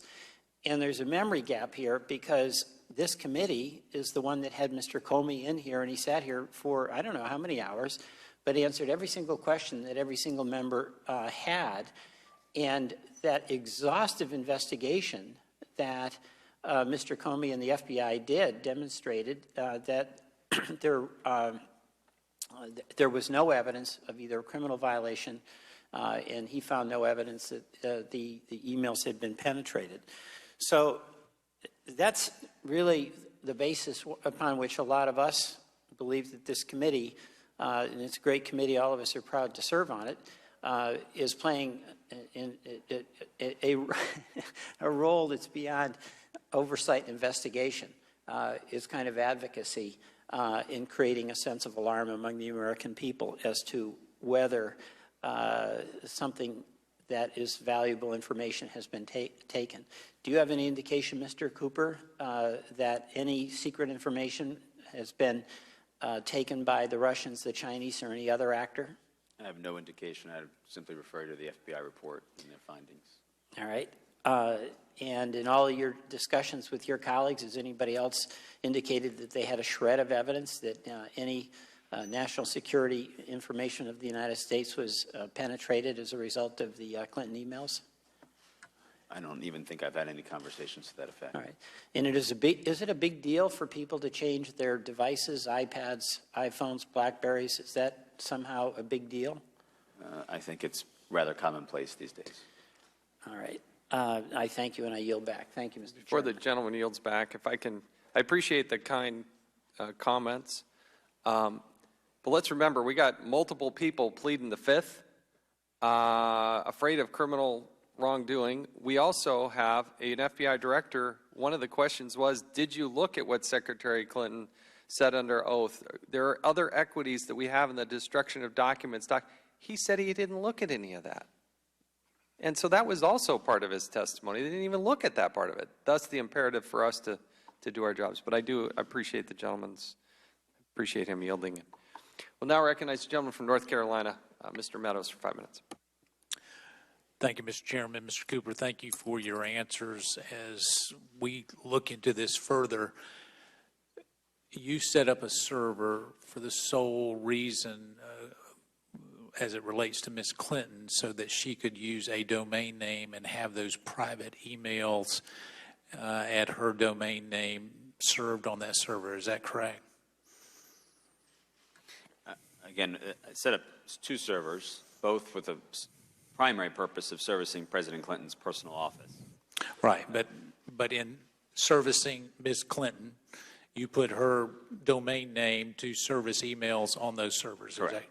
Why did you not use another server like One-on-One or any of the other servers that are out there? Why would you not use those? You know, I have a device that has a domain name that I own that I get emails at, and it's much cheaper for me just to have a server that does that. Why would you not have done that?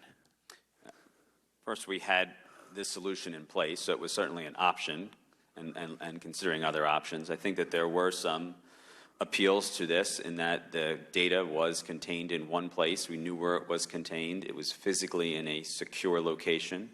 And I think that some of the tools that you or I may employ today, even with a personalized domain, were not available at that time. Well, in 2009 they were, because I was using them, and so they were available then. And so what you're saying is the reason to not have another, you're getting advice from your counsel. Will you hold the clock for a second? I guess y'all are wanting to talk about that. Sorry, just to turn off.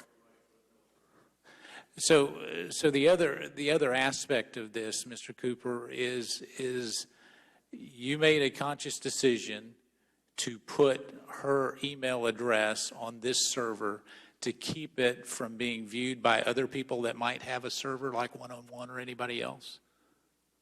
Is that your testimony? not sure that I was the decision maker. I was Who was? Was it Hillary Clinton?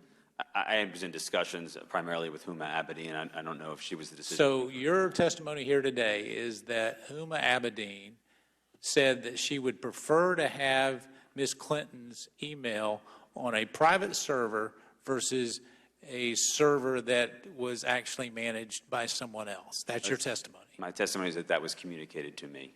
Okay, well, that's illuminating, because if that's the case, what would be the potential reason for having it where you can see it and someone else couldn't see it? This was, again, a server that was already in existence for the use of President Clinton's office, and I think it provided a convenient and what was intended to be a reliable solution for her personal email. All right, so how many email addresses did she have? She primarily used one email address at a time. Yeah, how many did she have?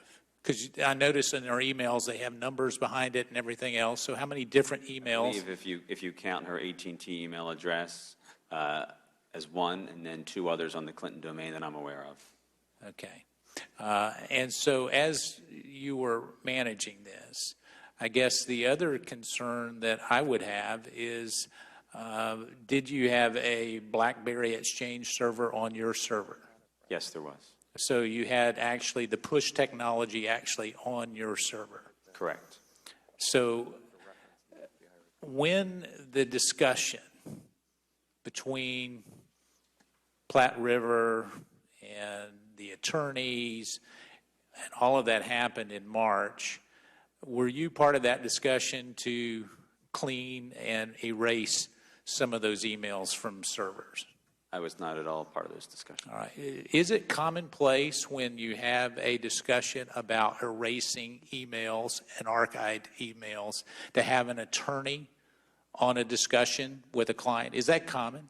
I mean, I was in business a long time. It never happened with me. That's not something that I have the ability to comment on. Well, you have an ability to comment on it. You may choose not to. I have no opinion on that.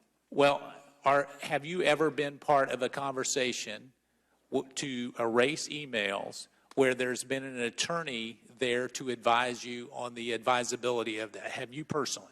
Yes or no? I personally have had no experience in that situation. Okay, all right. So let me finish. You said that you're paying for your attorney's fees here. Correct. Have you ever been reimbursed, or have you ever had any potential reimbursement for fees, for attorney's fees, from anyone other than your own personal accounts? No. Do you anticipate any reimbursement? No. All right, I yield back. We'll now go to the gentleman from Georgia, Mr. Heiss, for 5 minutes. Thank you, Mr. Chairman. I want to begin by saying what I think is the feeling of many in this committee today, just how shameful it is that so many of our witnesses are no longer here. And frankly, the appearances they could care less about our national security and are less concerned about defending our country than they are in either being absent or pleading the fifth. And as was brought up earlier, they're willing to meet with and talk with others, those who had the potential of prosecuting them. Who knows what possible deals have been made in some of those discussions, but they refuse to meet with us, and begs the question, what in the world are they hiding? And so I want to thank you, Mr. Cooper, for your courage and your willingness to be here with us today and to provide some answers. It means a great deal to us. Did Secretary Clinton at any time have more than one device? I don't recall specifically her having more than one email device, though I have come to learn that at some point she had some iPad devices that she may have used simultaneously with the BlackBerries. So there is a possibility she had more than one device at a time? It's possible. You have referred to yourself many times as not being an IT expert. At any time, did you consult cybersecurity experts when you were setting up her initial server? The initial server, we consulted with Apple and their business solutions program to set up that server. And of course, later we consulted with Mr. Pagliano for those purposes. Okay. And from any department or agency in the government? Did you consult with at all?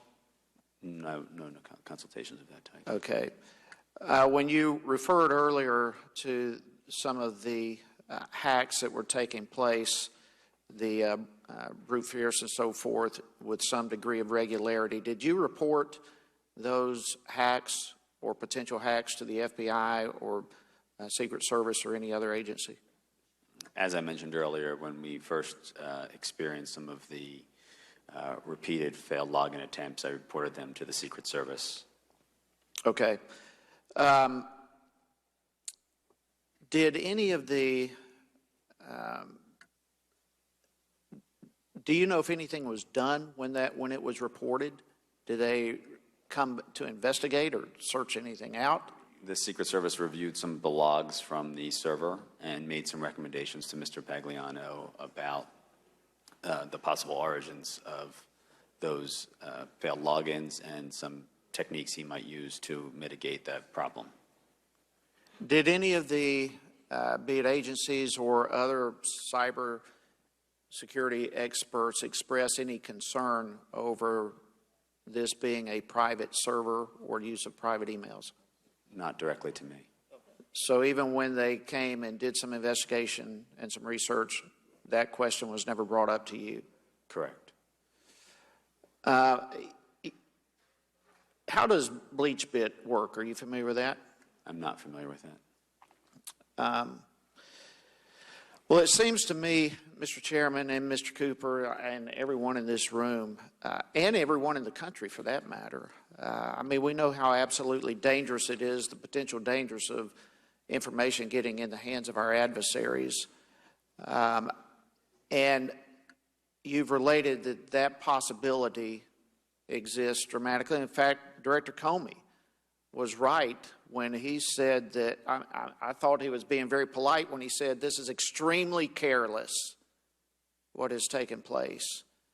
And unfortunately, Mr. Cooper, you're right in the middle of that.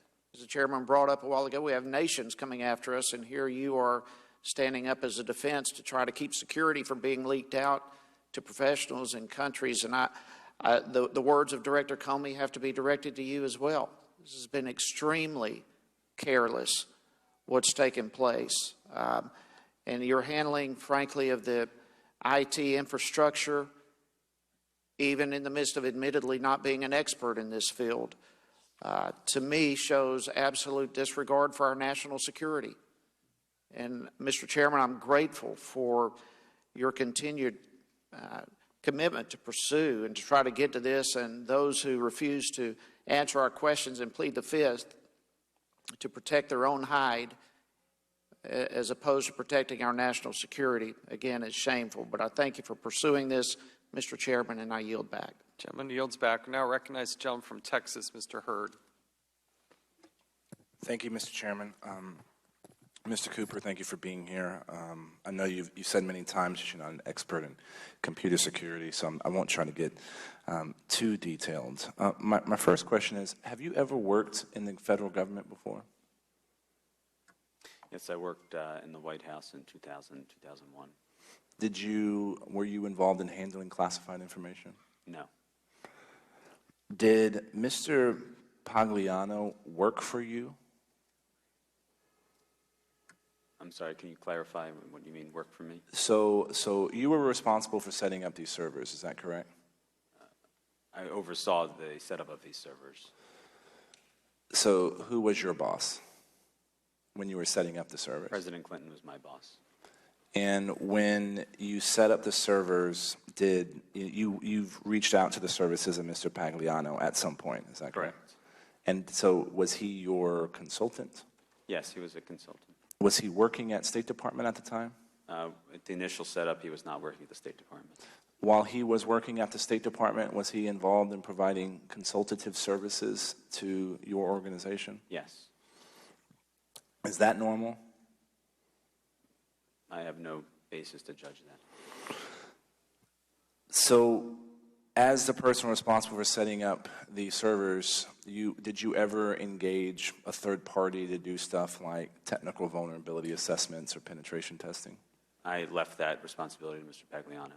And Mr. Pagliano was responsible for these servers from the beginning of the creation of these servers? He was not responsible for the Apple server. He was responsible from the transition of the Apple server to what we call the Pagliano server and through the duration of the Pagliano server. And so the Pagliano server was backed up to an external hard drive between May 2009 and June 2011, is that correct? My understanding. And we had a report from the FBI that states that you would periodically delete these records maintained in the backup as disk space ran out. Is that correct?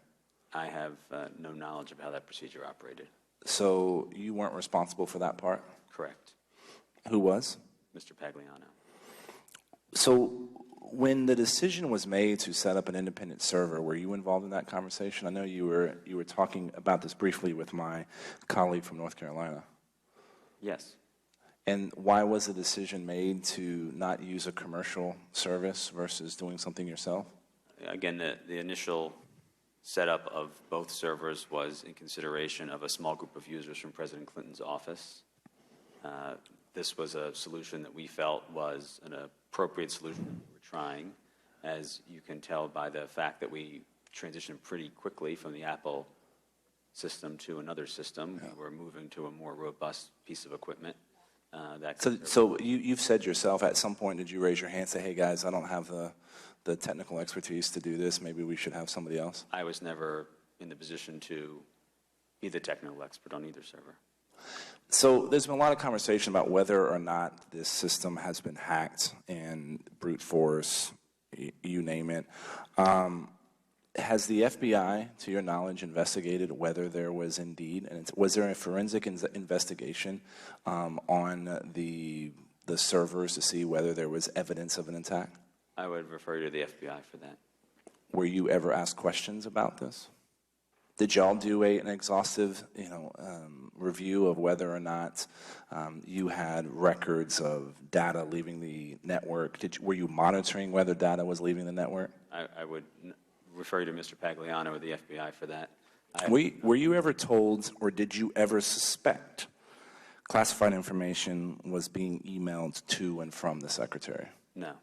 Nobody ever brought that up with you or expressed a concern? No. Interesting.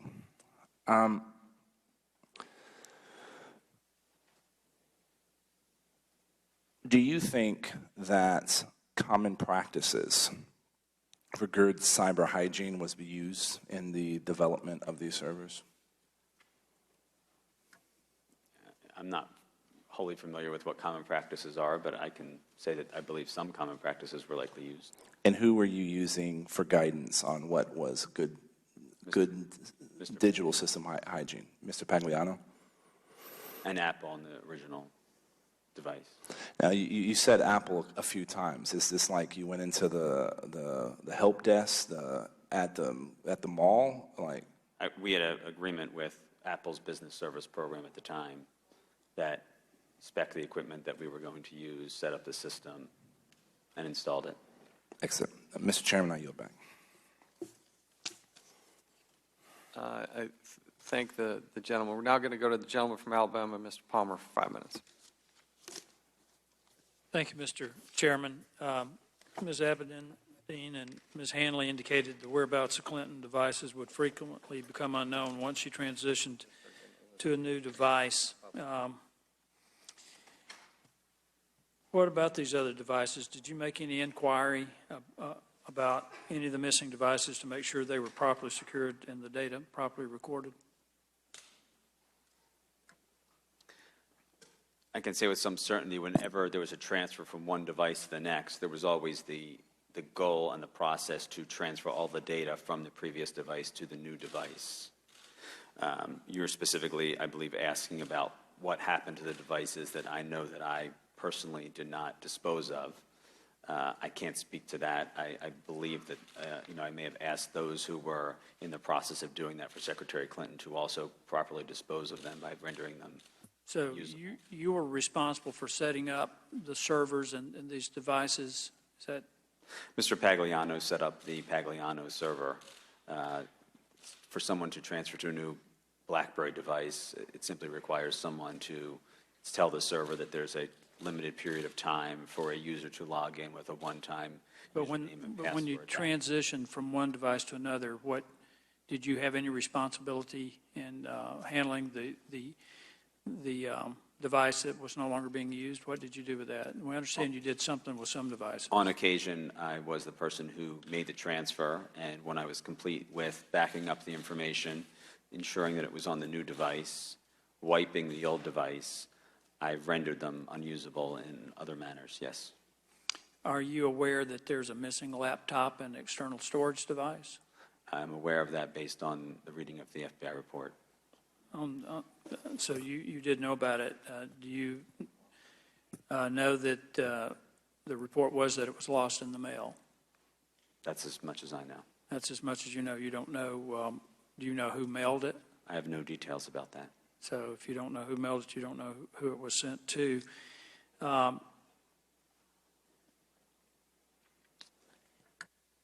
You are, as Mr. Heiss pointed out, aware that Director Comey described Mrs. Clinton's use of a personal server and her handling of classified material as extremely careless. You were aware that he said that. You read the FBI report. Yes, I'm aware of the report.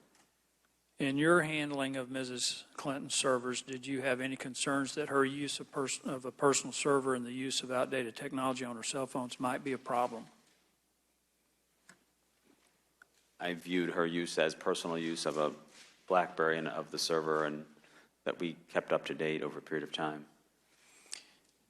You've been around the Clintons for a pretty good period of time, haven't you? Yes. And you're aware of the highly sensitive material that Mrs. Clinton, as Secretary of State, was handling that would pass through her communications devices and her servers through her email. You certainly had to be aware that there was sensitive information. If I was generally aware that Secretary Clinton encountered sensitive information, sure. How that was transmitted to her was not something that I was specifically aware of. But in your disposal of these devices, and you said you made sure they were wiped, and you took other measures to dispose of them, did you receive any instructions or any training about making sure that the data on those systems were properly recorded? Did anyone talk to you about that? I had no specific instructions around that.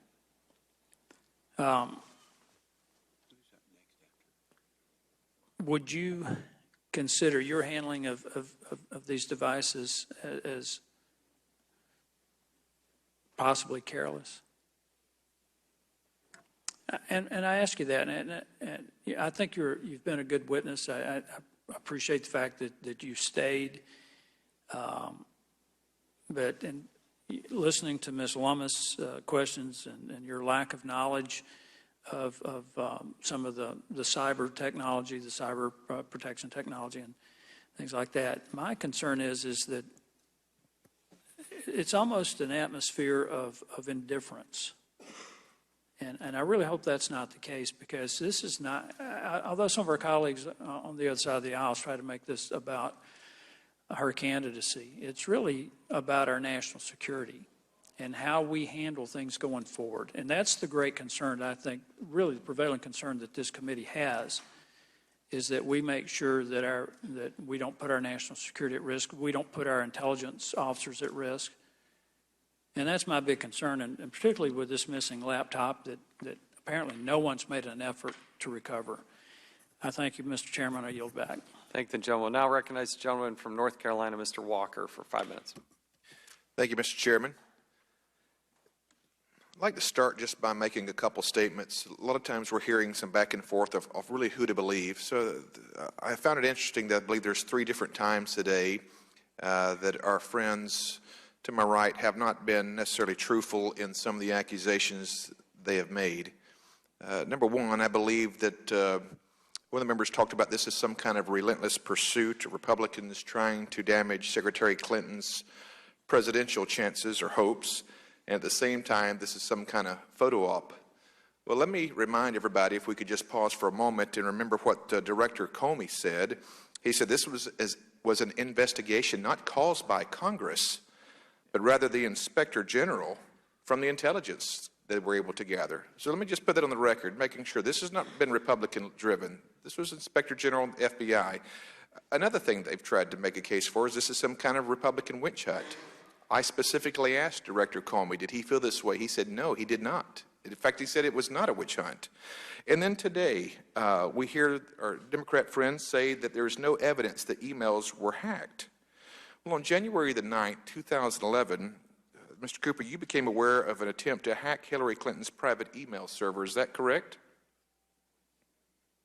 I believe you're referring to an email that was in the FBI report, and you may not have been here earlier in the hearing, I said that I was using the word hack colloquially, so I thought people would understand, and what this was a series of failed login attempts.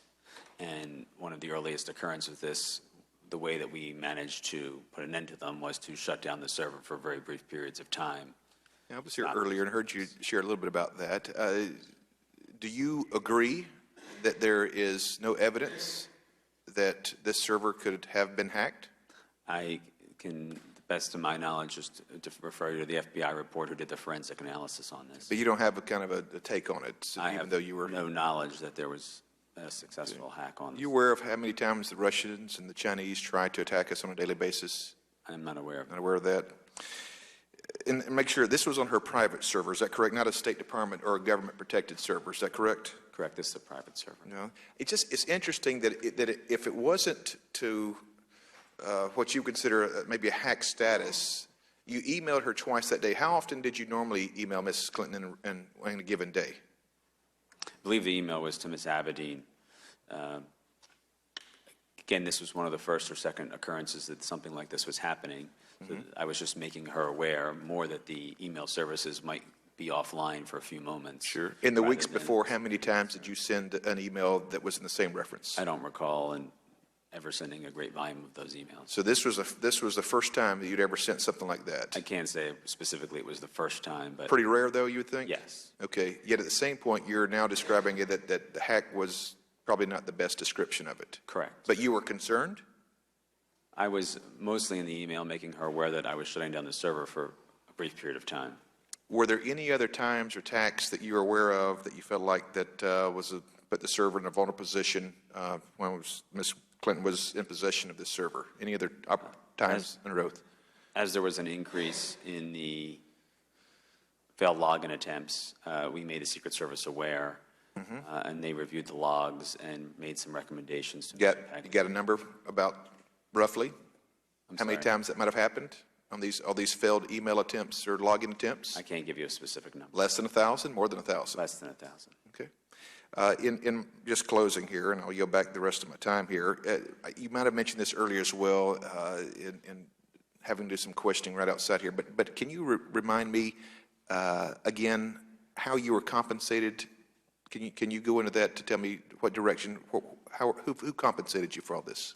I worked for the Clintons for 15 years and was compensated in a variety of ways over that period of time, depending on what my activities were. I worked for President Clinton, helping him write his memoirs and subsequent books. Yeah. I traveled the world with him. At points, I supported the foundation. So I had varying sorts of income. Okay, it's a little gray area there, if I may be so bold. When you say you were compensated in a variety of ways, did that include being paid with cash? No. Okay, so this was just like, hey, personal check from Bill Clinton, here you go, or? Yes, the taxable. You know, I was a full employee. Okay. Bill Clinton. Well, what was the title on? How were you getting paid with that? Did it say Bill and Hillary? I mean, how was that? There were multiple payrolls. There was a Clinton household payroll. Later, there was a Clinton Executive Services Corporation payroll. But there were personal checks as well? They were through a employer services company that managed the payroll, yes. Okay. All right. Thank you, Mr. Chairman. I yield back. Thank the gentleman. We'll now recognize the gentleman from Oklahoma, Mr. Russell, for 5 minutes. Thank you, Mr. Chairman. And thank you, Mr. Cooper, for your patience and also your answers that you've provided the panel today. You alerted folks to possible breach attempts and were concerned, obviously, about the security as we've heard in your testimony today. In January 2013, according to the FBI reports, a Tor user logged in to a staffer of President Clinton's account on the Pagliano server and browsed email and folders of that person's account. Were you aware of that breach? That's a little different than what was just stated to Mr. Walker. I was not aware of that breach, so I read it in the same account where you have read it. Did it cause you concern? Once I read it? Sure. Sure. In the spring of 2013, which would have been proximate to this same thing, according to the FBI, Sidney Blumenthal's AOL account was hacked by Guccifer, and Mrs. Clinton's email exchange with Mr. Blumenthal was made public. Were you aware of that breach? I was aware of that. What was your response to these breaches? At that point in time, I was transitioning out of any role or responsibility with the server as the various teams were selecting, was ultimately Platte River Network to take over the email services. And I don't know that I had any sort of direct response. Did you believe that there was sensitive information? Certainly, it would qualify as very private, being the position that Mrs. Clinton held. Certainly private information, concerned that you would have naturally concerned that information was properly backed up and secured. And the FBI reported finding email marked secret on the PRN server, and you assisted with the transfer of data to the PRN server. Were you aware of secret or sensitive emails on the servers you worked on? I did not actually assist in the transfer to the PRN servers, and nor was I. Even with the missing laptop, which you didn't lose, but apparently it got lost after PRN received it? Yeah, I have no knowledge of that. But you did have knowledge of providing a laptop to do the transfer? Provided a laptop instruction on how to download emails, yes. Now, Mr. Cooper, you conveyed to, I believe it was Mr. Meadows, and we appreciate the insight you've given us, that Huma Abedin assisted in arrangements on the use of the private server when all of this was being set up. Is that correct? Yes. Did you create, or did Huma Abedin or Cheryl Mills or Jacob Sullivan have a user account on the private server? Huma Abedin had an account. Huma Abedin did have an account. And Mr. Cooper, are you aware that in the FBI report it states on page 10 that Mrs. Clinton's immediate aides, to include Huma Abedin, Cheryl Mills, and Jacob Sullivan, told the FBI that they had no knowledge of the existence of a private server until after Mrs. Clinton's tenure at State? But that would have not been true, would it? I can't speculate on what their comments were. Well, I know you can't speculate on what their comments were, but you just stated that Miss Abedin knew of the server, she had an account on the server, so how is it possible that she could not have known about a server while Mrs. Clinton was at State? I can't speak to her recollection of when she knew, but she was, I can tell you. But that would be contrary to the facts, wouldn't it? I can just tell you that I know that she had an account on the server and she was aware and using an account on the server.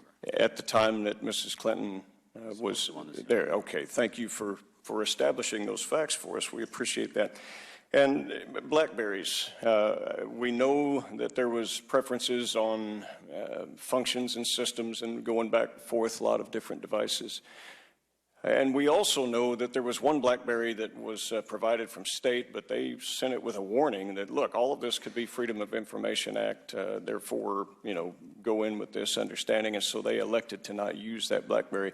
There were other BlackBerries used associated with the server, which we've determined. How were they obtained?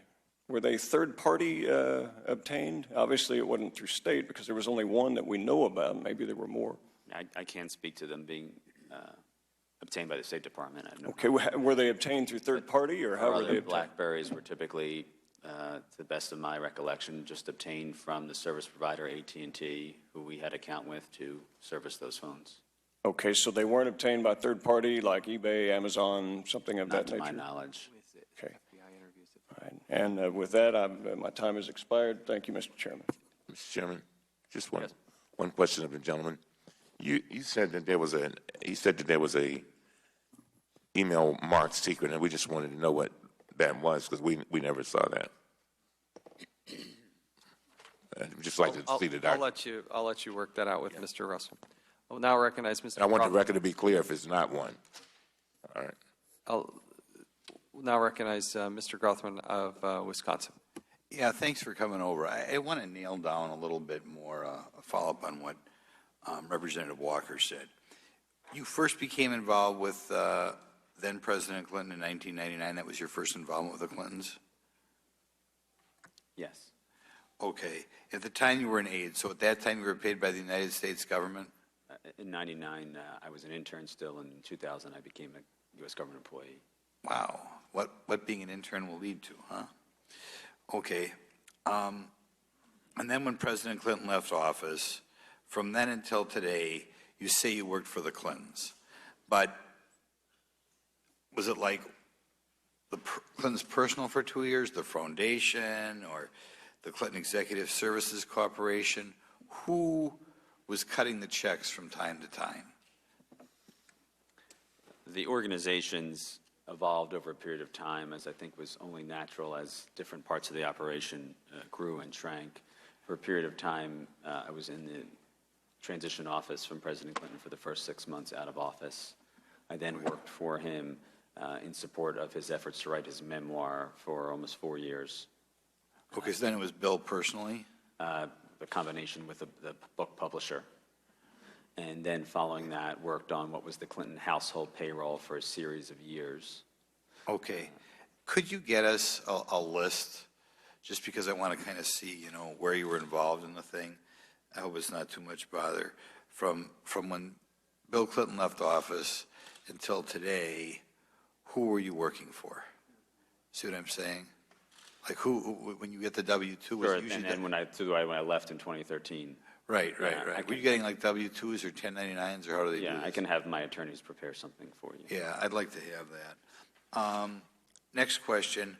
When you interacted with the Clintons, did you usually hear from Bill directly, Hillary directly, Huma? Who was the person you usually heard from? I primarily worked for President Clinton and worked with him on a day-to-day basis. Okay. Did you ever get emails from Huma or Hillary? Certainly. Okay, like once a month, once a week? I couldn't tell you what the frequency was. Often it was coordination between the family to organize their schedules.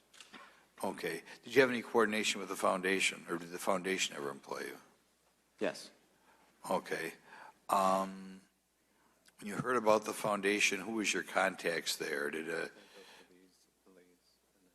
Who was your contact with the foundation? Bill again? Over time, many different people work for the foundation. Primarily, my role with the foundation was in supporting President Clinton's activities with the foundation. Okay. Did you ever hear from Huma or Hillary about the foundation? At varying times, they participated in foundation-related events over the lifetime of the foundation, from when we left the White House through that period. When did the foundation kick in? I can't remember when that thing began. Officially, the foundation was launched as we were leaving the White House in support of the Presidential Library, and developed programs over time from that period. Before it became the charitable institution it eventually became. Correct. Okay.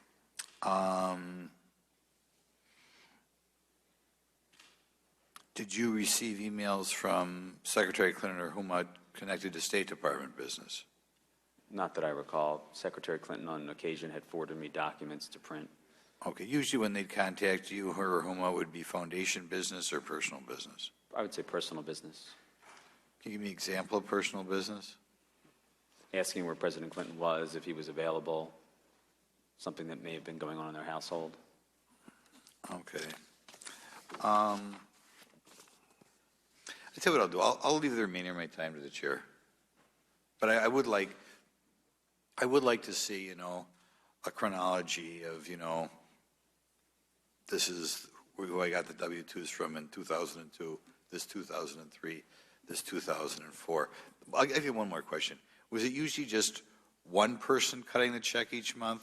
Were there months in which you got a check from Bill personally and the foundation? It varied over different periods of time. Okay. I think the gentleman, Mr. Cooper, who are you employed by now? I have my own consulting firm and have a variety of clients that I work with to help them with their thought leadership, to identify. Does it include any of the array of Clinton entities? No, it does not involve any current Clinton entities.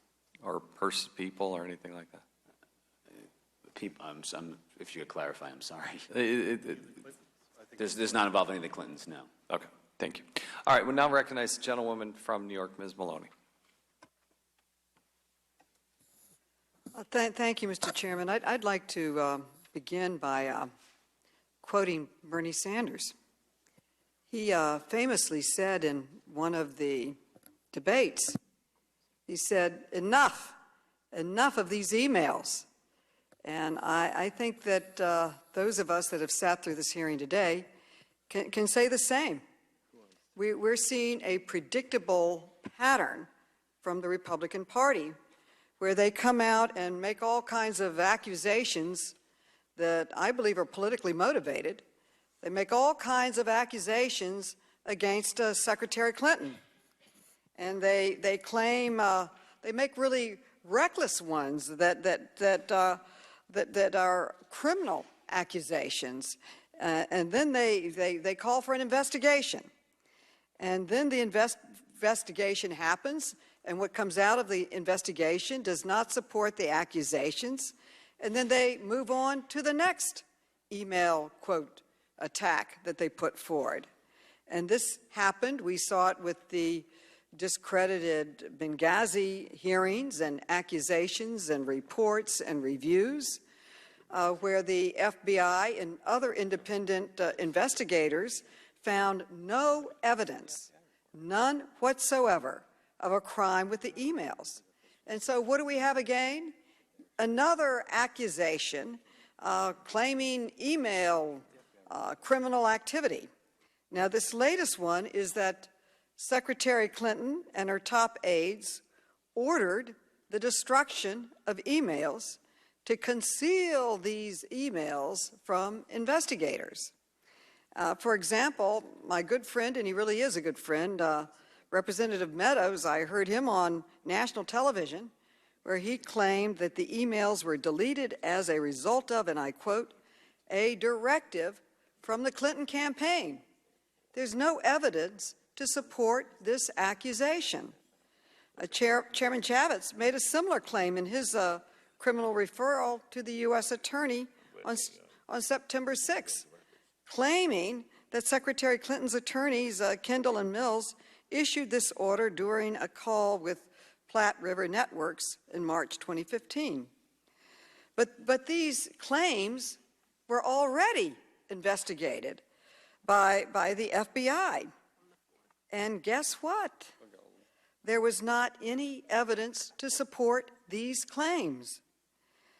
And the FBI summary explains that after Secretary Clinton's attorneys finished producing her work-related emails to the State Department, she no longer needed her remaining personal emails.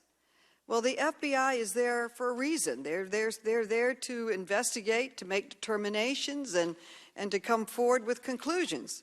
And they've concluded that there's no evidence. So why are we here? Why are we trying to contradict what the FBI found? And the bottom line is that the FBI, based on their reviews, based on the professionals that they have looking at this, they came forward and said, and Director Comey actually said it right before this committee, he testified, we do not find any evidence of evil intent and intent to obstruct justice, end quote. This is the head of the FBI relying on a complete investigation of his personnel on this issue. He also said, and I'm quoting him again, we did not find evidence to indicate that they did anything to try to erase or conceal anything of any sort. So the FBI has already made their determination. So my one question to you, Mr. Cooper, in all of your work and your understanding, your experience with all of this, did you see anything that contradicts the conclusion of the FBI professionals and Director Comey who testified before this Congress. He saw no criminal activity. He saw no abuse of justice. Did you see anything to contradict his conclusion? The facts, to my knowledge, no. No. Okay.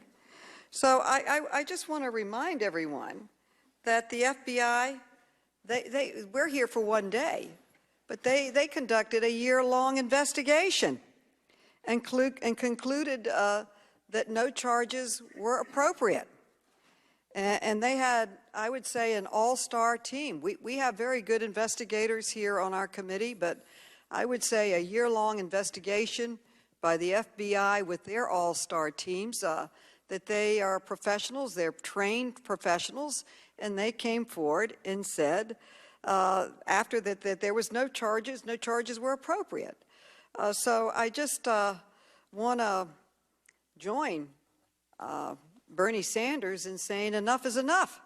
And we've had investigation after investigation, accusation after accusation, and now we have another accusation after the investigation was completed by the FBI, which has an unmatched record in protecting our citizens, preserving the law of this country, and preserving the integrity of government.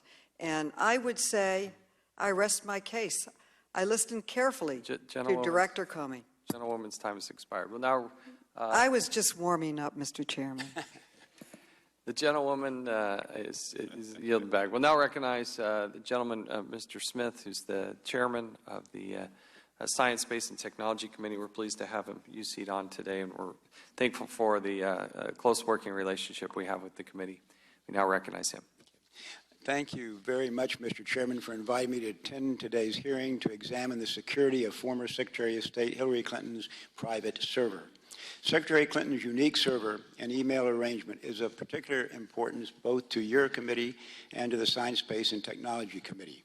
The Science Committee has a responsibility to examine ways in which executive branch departments and agencies and private entities can improve their cybersecurity practices.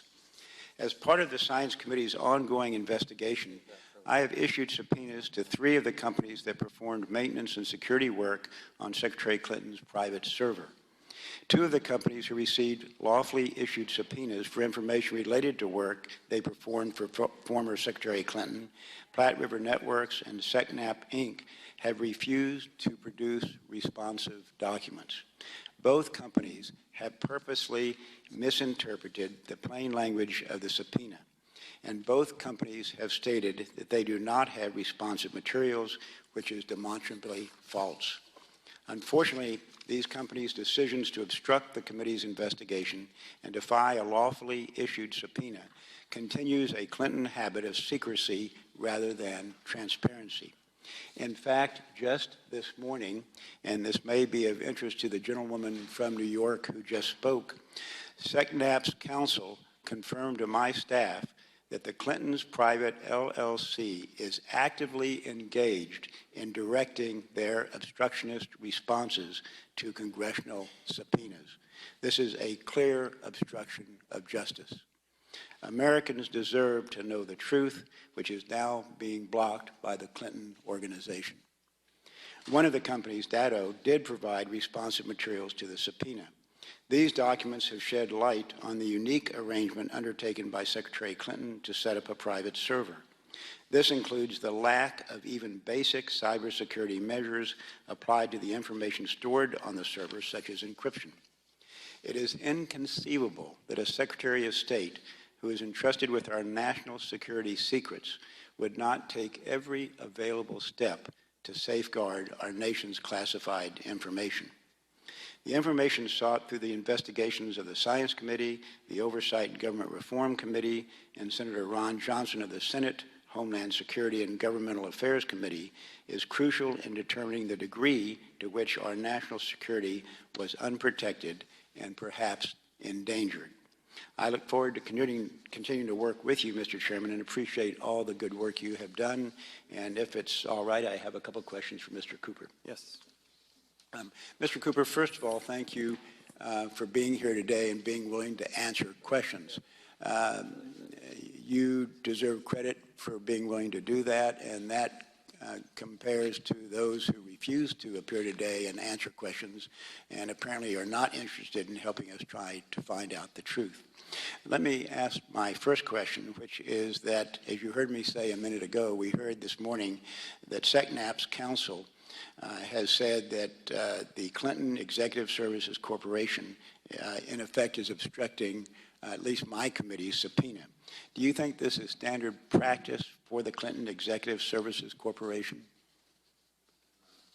I'm sorry? I'm not in a position to comment that or have any knowledge of that situation. Have you seen any other instances where SECNAP has tried to prevent information from getting to a committee? I'm not aware of. One way or the other? I'm not aware at all. Okay. Many of the documents provided by Dado Inc. include communications with Platte River Networks. Should Platte River Networks have information in its possession about its work related to former Secretary of State Hillary Clinton's server? And my interaction with Platte River Networks was simply handing over some usernames and passwords, and that was the totality of the interaction that I've had with them. I've never had any interaction with them beyond that or with Dado. And can you say whether or not they are likely to have information about the server or not? I have no knowledge. Okay. What information, again, have you handed over to them? I'm sorry, I handed over some username and passwords to them at the beginning of the transition process. Okay, thank you. Thank you, Mr. Chairman. That completes my questions. And again, I appreciate the opportunity to be a part of your committee's hearing today. Well, thanks, Chairman. We do appreciate it. I will now recognize the gentleman from Georgia, Mr. Carter. Thank you, Mr. Chairman. And Mr. Cooper, thank you for being here, and thank you for staying as long as you have. Mr. Cooper, in Secretary Clinton's New York and Washington, D.C. homes, did she have a personally owned desktop computer inside the secure areas or the SCIFs? We discussed earlier there were Apple iMacs in both homes that I know were in the rooms that became SCIFs, predating their time becoming SCIFs. How do you know that? Before they became SCIFs, they were both offices which I had the occasion to work out of. And you said what kind of computers were they? Apple iMacs. Who was able to open them? They were there for the purpose of staff visiting the home or the staff that worked in the homes. Was it ever left unsecured? Unsecured meaning, I'm sorry. Just left out to where someone could get to it? These were personal computers in their homes secured by the Secret Service. And who did you say had access to it? Just the Clinton family and their staff. And their staff. Let me ask you about two occasions in 2011 where you were concerned that someone was trying to hack into Hillary Clinton's private email server. What made you concerned that someone was trying to hack in, as described in an email you sent to Huma Abedin? I think my concern at the time was I was colloquially using the word hack to describe what was a multiple failed login attempt on the server, and what I was really conveying to her, less so of the concern of that activity and more so that we were dealing with it by shutting down the server for a period of time, and so she should expect her email to be offline for a period of time. So later on that day, you emailed Ms. Abedin, you said there was a second attempt. In fact, you said, we were attacked again, so I shut the server down for a few minutes. Yes, again. Help me out. Whenever I think of attack on a computer, I think that's somebody who's trying to get in unauthorized. I understand. I was using very colloquial language. Very colloquial language. Correct. So that's not what you meant when you said attack? That someone was... These were multiple failed login attempts on the server. But wouldn't you describe that as someone who's trying to get in unauthorized? I would describe it as someone who was trying to get in unauthorized, yes. So was it the same attempt as was the previous day? I can't recall whether it was the same attempt or being able to determine whether it was the same type of... Did you shut the server down on that day in January of 2011? To the best of my recollection, based on the emails that you have, you're describing, yes. Why? What good would that have done? What was the purpose in doing that? My understanding was that these were automated attempts, and once they did not ping a server on the other side, they would stop. And that seems to be the practice of what happened. We've had reports, and we've read numerous reports, that Mr. Palagiano arranged for you to receive notifications when there were attempted hacks on the server. Did you receive any notification of any attempted attacks on the server? What Mr. Pagliano had set up were alerts to alert me if there were any failed login attempts, which could be from users or non-users. Okay, I'm struggling here. Tell me the difference between a failed login attempt and a hack. So a failed login attempt is very simply when someone tries to log into the server in one form or another, into an account or to the server itself. Okay. All right, what's an attack? I'm sorry, with a username or a password that's not valid. So that could be a legitimate user who's mistyped their password, or legitimate users whose password has expired. Okay, I get that. Just define an attack for me then. Again, the word attack is colloquial. No, describe what you would define attack as. Multiple failed login attempts, trying different usernames in no specific pattern. Would you agree that most people describe attack as something much more than that? I would agree with that. Okay. We've been told, and we've discovered that Hillary Clinton's old phones were destroyed with a hammer. With a hammer. Were these phones connected to the private email server in question? Yes, I described earlier that when Secretary Clinton would transition from one device to the next, we'd take the old device, back it up, make sure all of the content was transferred onto the new device, linked with the server, so any information that came from the server was on the new device. Then, once that was completed, wiped the old device using the BlackBerry tool to do so, and then on occasion I would render them unusable. Why did you use that kind of method? It seems somewhat, if you will, barbaric. I mean, a hammer to a phone? I think it's practical to not just throw a cold device into some sort of garbage receptacle where someone might pick it up out of curiosity and try to use it. Okay, I mean, here we are, and with all due respect, sir, the definition of an attack that you have and the definition of attack that I have, and I think most people have, are completely different. And then, we're taking an old phone and destroying it by a hammer, with a hammer. Were you instructed to do that? No, that was not something I was instructed to do. But you say that was normal procedure? Is this the way you do away with everybody's old phones? I felt that was a good practice at the time. Okay, Mr. Chairman, I've exceeded my time, and I yield. Thank the gentleman. A few other questions as we conclude here. And again, I give you great credit for being here and answering the questions. I do appreciate it. Why were there no backup images prior to June 23rd, 2013, made available to the FBI as part of their criminal investigation? That's not something that I have knowledge or insight into. But I mean, you and Mr. Pagliano were running this ship here, so why were there no backup images? Technically, Mr. Pagliano handled that component of the server, and I was not managing the backup. The FBI report states that the so-called Pagliano server was backed up to an external hard drive between May of 2009 and June of 2011. Is that your understanding? It's only my understanding from reading the same report that you have read. The report further states that you would periodically delete the records maintained in the backup as disk space ran out. Is that correct? And I was not the one responsible for those deletions. I refer you to Mr. Pagliano. You didn't do any of those deletions? No. Was there any consideration to get a backup or external hard drives? I believe at one point we upgraded the backup system that was attached to the server. So rather than backing this stuff up, you just went ahead and deleted it? I was not the one responsible for or doing any deletions. The FBI was unable to locate or procure any of the 13 mobile devices used by Secretary Clinton during her tenure. Are you aware of the location of any of these devices? I'm not aware of the location of any of those devices. Secretary Clinton, did she ever use the computer that you set up for her? The computers that were in their homes? Yeah. I can't say specifically whether she ever... You never saw her? Did she know how to use the computer? I don't know that she did or used those computers. So you bought a computer, set up the computer, but you never saw her use it? I don't believe I ever saw her use the computer. And who had access to this computer?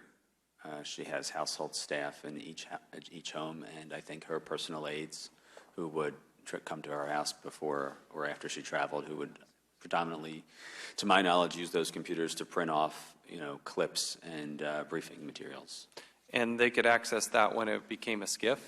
I don't know if that was the situation. Well, you were there. I mean, you're in the household on a regular basis. Did you ever use it in the SCIF? I don't remember using those computers once they were in the SCIF.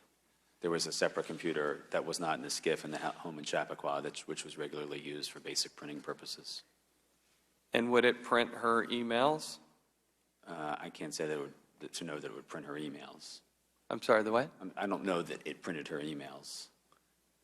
Okay, but did you ever see the computer in her SCIF? I've seen the SCIF, and I know the computer was in there, so it's hard to parse the time. You've been in the SCIF from those rooms, which I've spent time in over many years, right? Prior to them becoming SCIFs.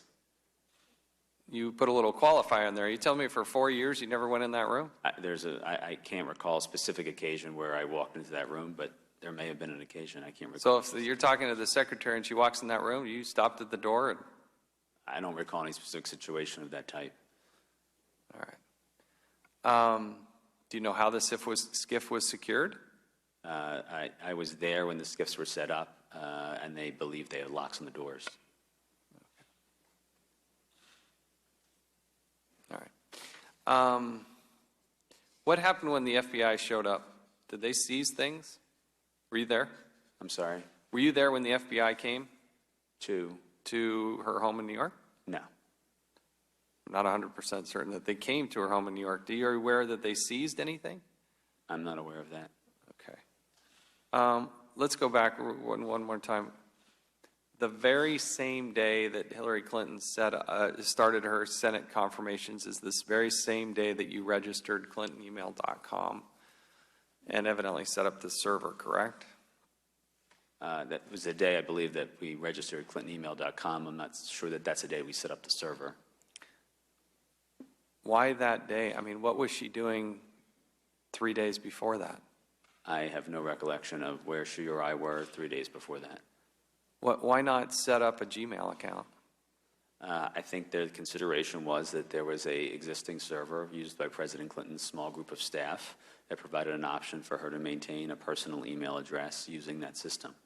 Did she have a personal email address before she got ClintonEmail.com? She was using an AT&T BlackBerry address up to that point, which had limited ability to retain emails or view them in any other way besides on the BlackBerry. Okay. We have some addition. Do you still advise Teneo Holdings? Yes, I still advise Teneo. Listen, again, I want to reiterate how much I appreciate your being here, subjecting yourself to questions before Congress. It's not a comfortable thing. I'm sure it's not something you set out early in life to do, but then nevertheless, the committee did call you, and you are here, and you've answered, you're attempting to answer all the questions, and for that, we're very much appreciative. It's the way the system's supposed to work, and so we're very grateful for that. Let me recognize before we recess here, Mr. Cummings. How's your business doing? Okay. I ask that because, a lot of times we have these hearings and a lot of people sometimes don't seem to realize that there's life after the hearing. And you have a family. You have a family. I do not. And then, I too want to thank you for your testimony. I think you've been very straightforward, and I thank you for your cooperating with the FBI. And your testimony's been very helpful. And whenever having practiced law for many years, it's painful, I'm sure, to have to pay legal bills because it's expensive. And that's money that you could probably be doing some other things with. But you know, I'm sorry you have to go through all of this. But the fact is that I guess it's part of life. And but I just want to thank you very much. And I can understand, based on your testimony, why Director Comey came to the conclusions that he did, particularly with regard to you. So thank you very much. It is the intention of the chair to recess the hearing and reconvene at a later date. We'll provide ample notice of the date and time of the reconvening. The committee stands in recess.